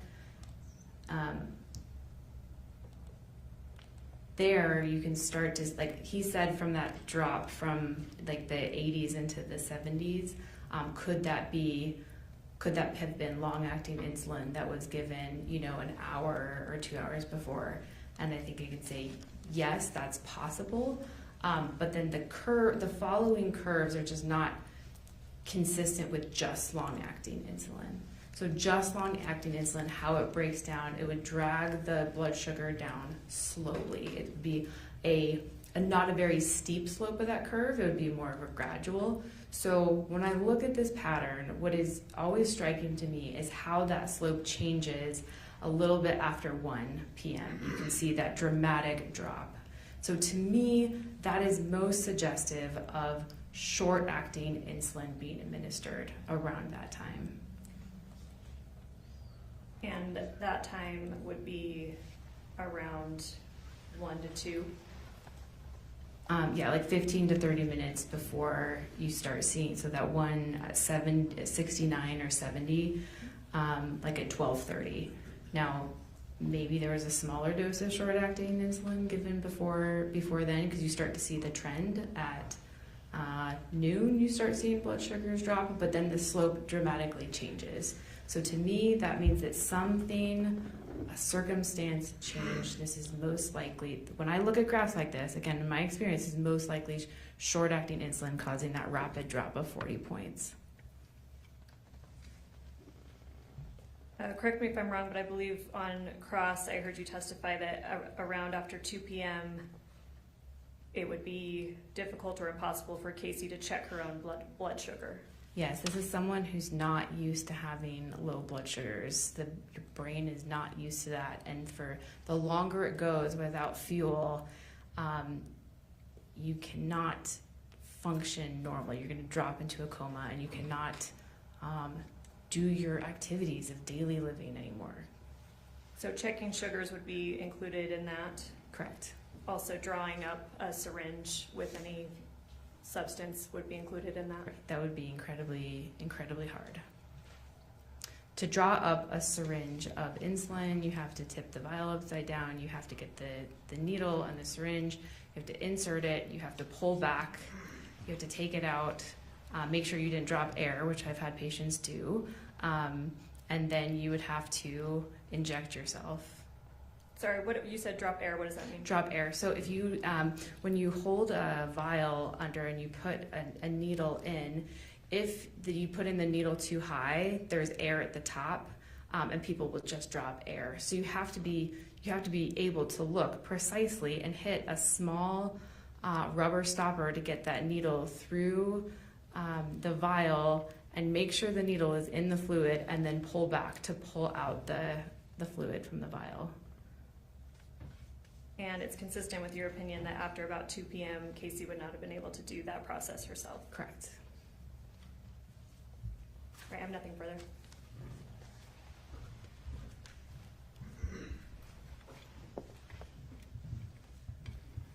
So a shaky person getting low, real low blood pressures around 2, blood sugars around 2, etc. Make it hard, they might shake, right? Yeah, it's like the adrenaline release, sympathetic nervous system, you do start to feel very trembly. Hard to do something that, like, draw a needle back, put it into a vial, draw it back, load your needle, right? Yeah. You might have to punch it 14 times to make it happen, right? Right? Sure.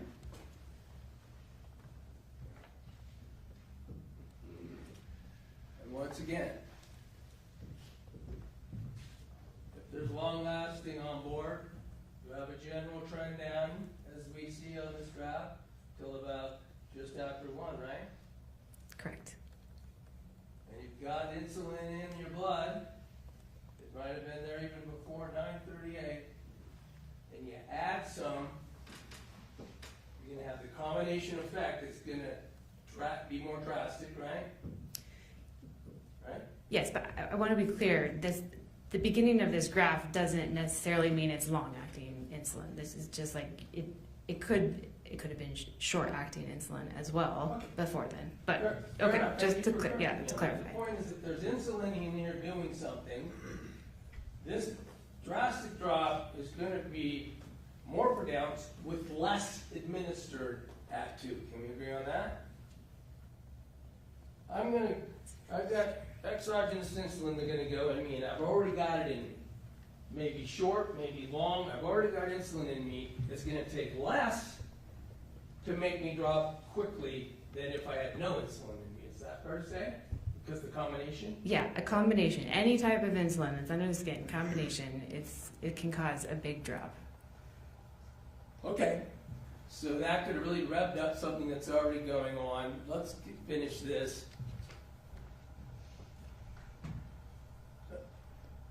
This line at the bottom, you had talked about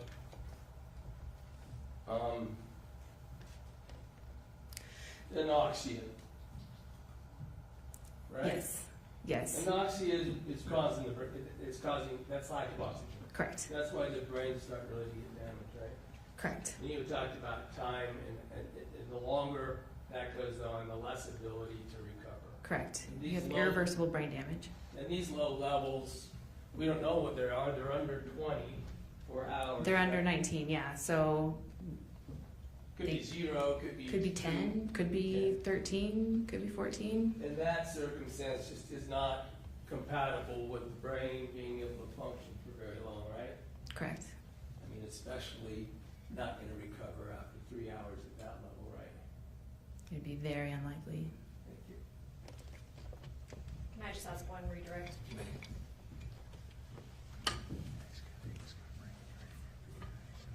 In the graph that we're seeing, and including Exhibit 10, the levels up until about 12:31 could still be, they're still in normal range, correct? Yes. That's all I have. Thank you. Can this witness be released for Arshdeal. Yes, from the state. Thanks for being Thank here. you. Thank you. Council, please approach.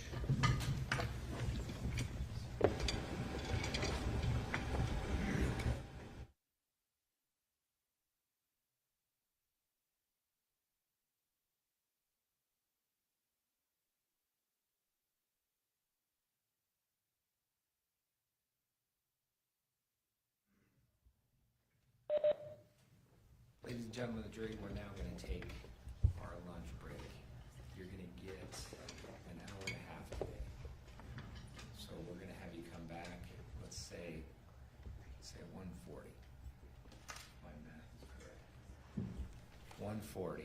In the meantime, you are admonished by the court that it is your duty not to converse among yourselves or to converse with any other person on any subject of the trial, and it is your duty not to form or express an opinion thereon until the case is finally submitted to you. This includes no individual research on the parties, attorneys, or claims. Have a good lunch. All rise for the jury.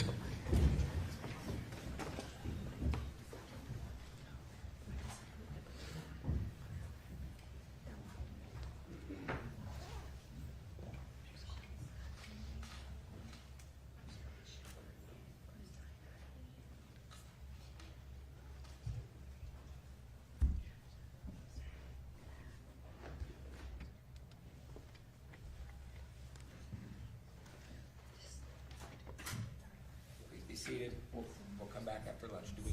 No, sorry, I'm just Oh, gonna you're just gonna get that. unmove Thank this. you. All right. We'll come back after the break.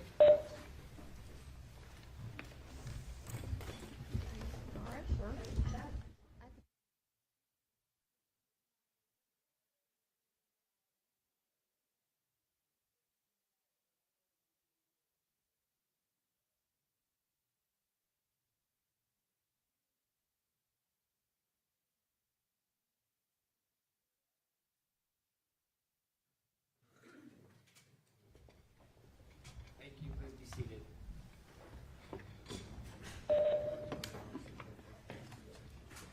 back on the record on case 251-401-132.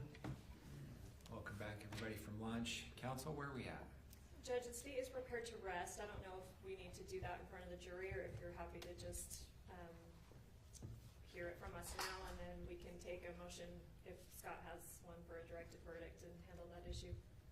How would you like to handle that? That's fine with me, Your Honor. I won't surprise the court, and I've informed my client that care for her what that means, and that it does not require even much of a response from Your Honor. I'm not going to make more than a 60-second motion. Go ahead. Your Honor, at this point in time, on the presumption the state has rested, or has rested, timing is such that it's incumbent upon me to move the court, Your Honor, to dismiss the charges in this case as not having been met and not, and this trial having not so far provided sufficient evidence for the government to prevail on the 2 counts beyond a reasonable doubt. And on the standard of no reasonable jury could reach the verdict of guilty on the evidence before the court. Any response? Yes, Judge. That being the standard, as the court knows, there is sufficient evidence that can be submitted to a jury on both counts. I'll start with count 2, obstructing justice. That one seems pretty clear. The defendant deleted at least 283 messages dealing with insulin, suicide, and insurance from her phone. The evidence was, at least in part, that there's indication that she began those deletions on, or at least did some of those deletions on, I believe, August 17th, after she had talked with police, after she was aware that an investigation was underway. And certainly the theme and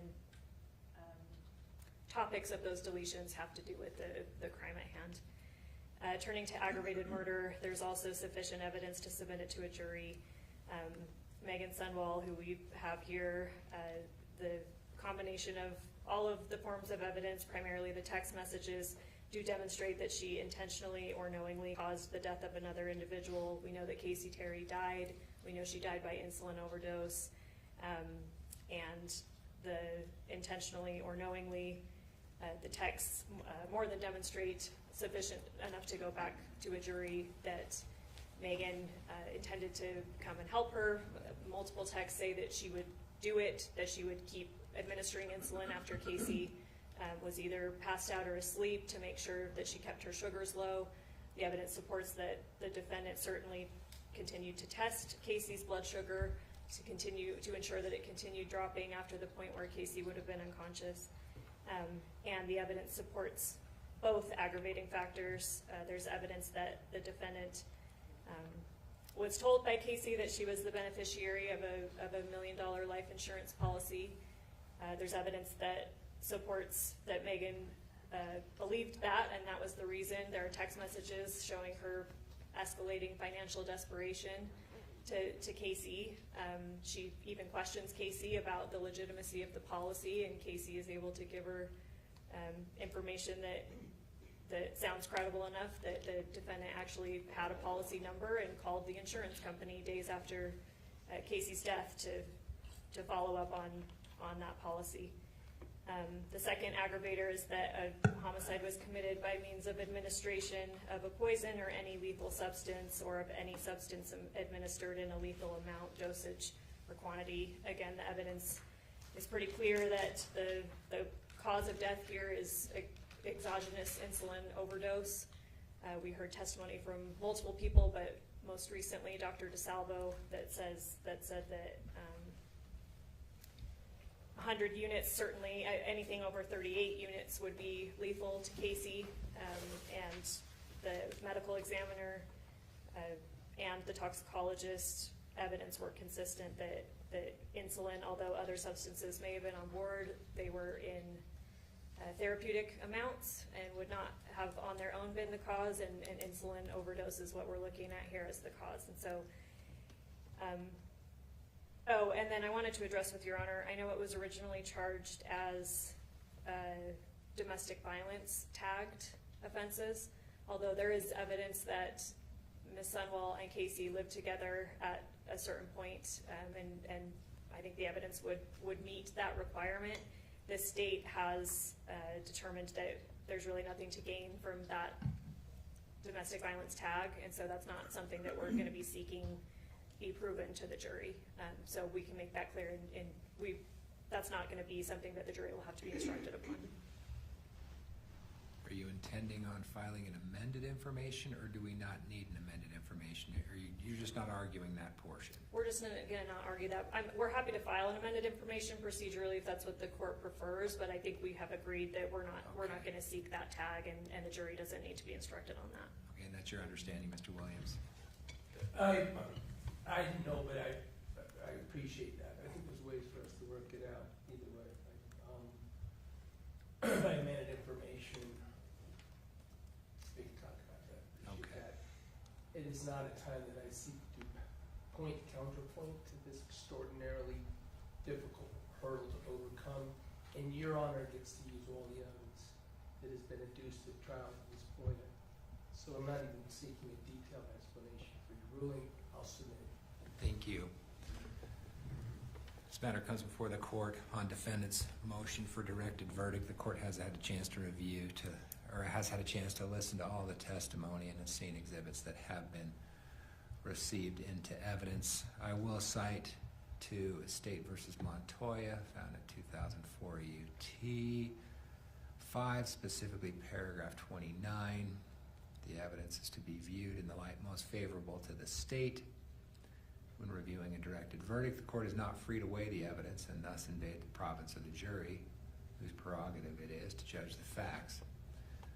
Upon reviewing the evidence and all inferences that can be reasonably drawn from it, this court does conclude that some evidence exists which a reasonable jury could find that the elements of the crime charged have been proven beyond reasonable doubt. Therefore, the court will deny defendant's motion for a directed verdict.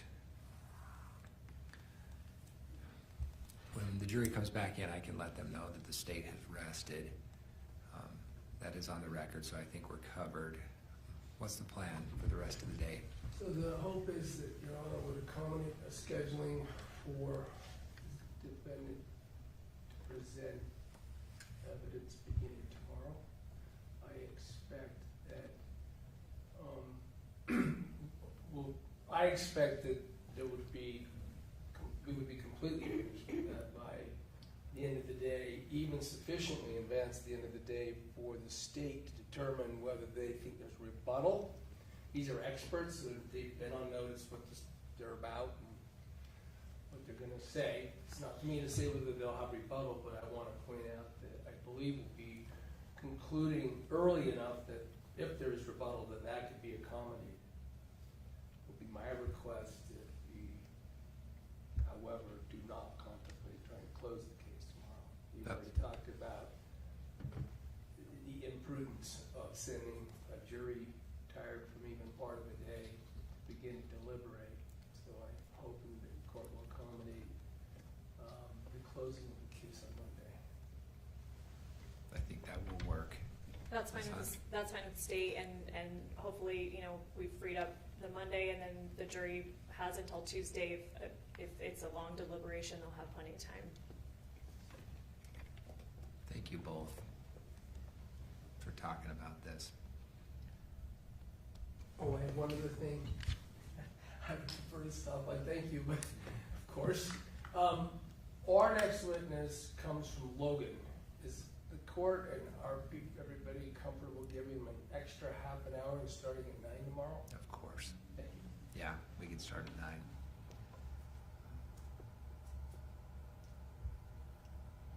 So are we good to have Cole let the jury know they're excused for the day? They're still under the admonition. Do we want to bring them back in and let them know? Would either of you prefer that, or are you okay with Cole going, telling them they're excused for the day and to come back at 9? I'm fine either way. I know that there has been maybe potential issues with the admonition, but I think they may have heard it enough at this point that they should be aware. Let's bring him in so I can just talk to him for a second. I think that's clear. Oh, and before we do that, Cole, I have some jury instructions. They're a work in progress. We're going to talk about them all. I want you to look at them, and then you guys to talk about them, and then we'll go from there.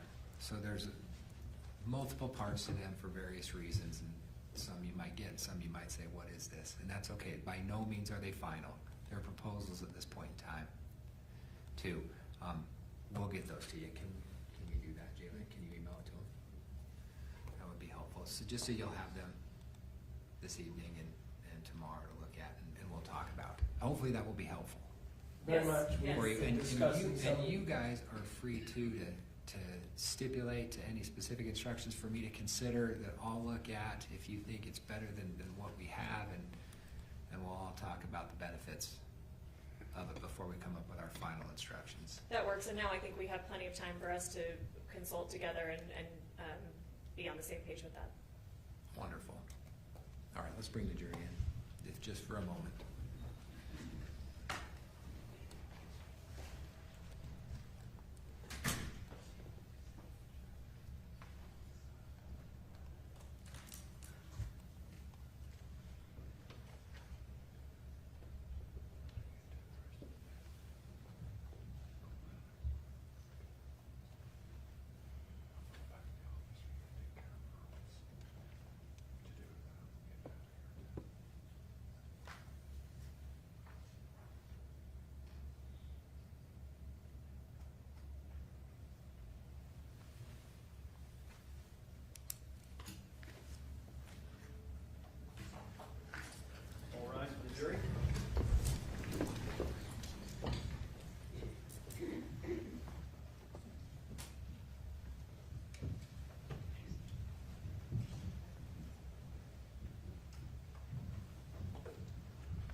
Please be seated.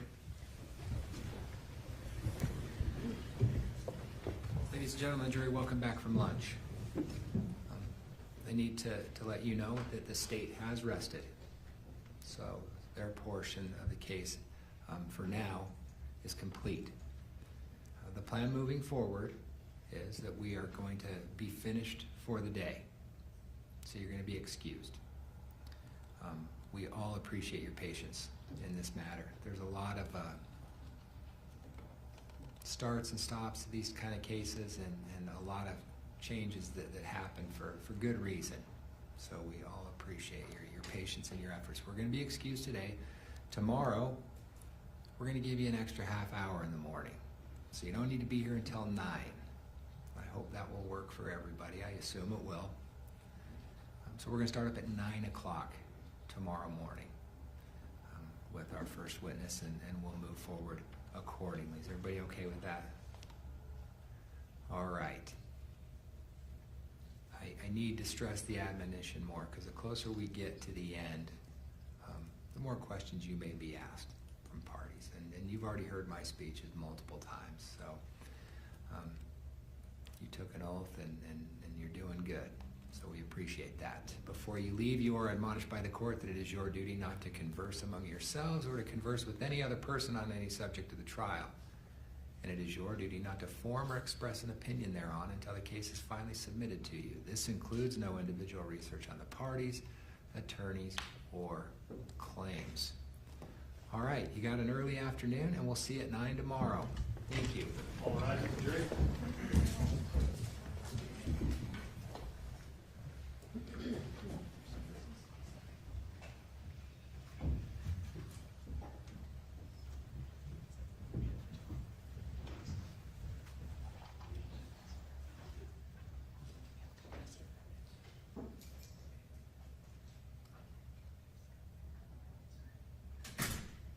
Please be seated. Counsel, anything else we need to cover? Not from defense. Not for the state at this time. All right, everybody have a good afternoon. Be safe. Thank you. See you tomorrow morning.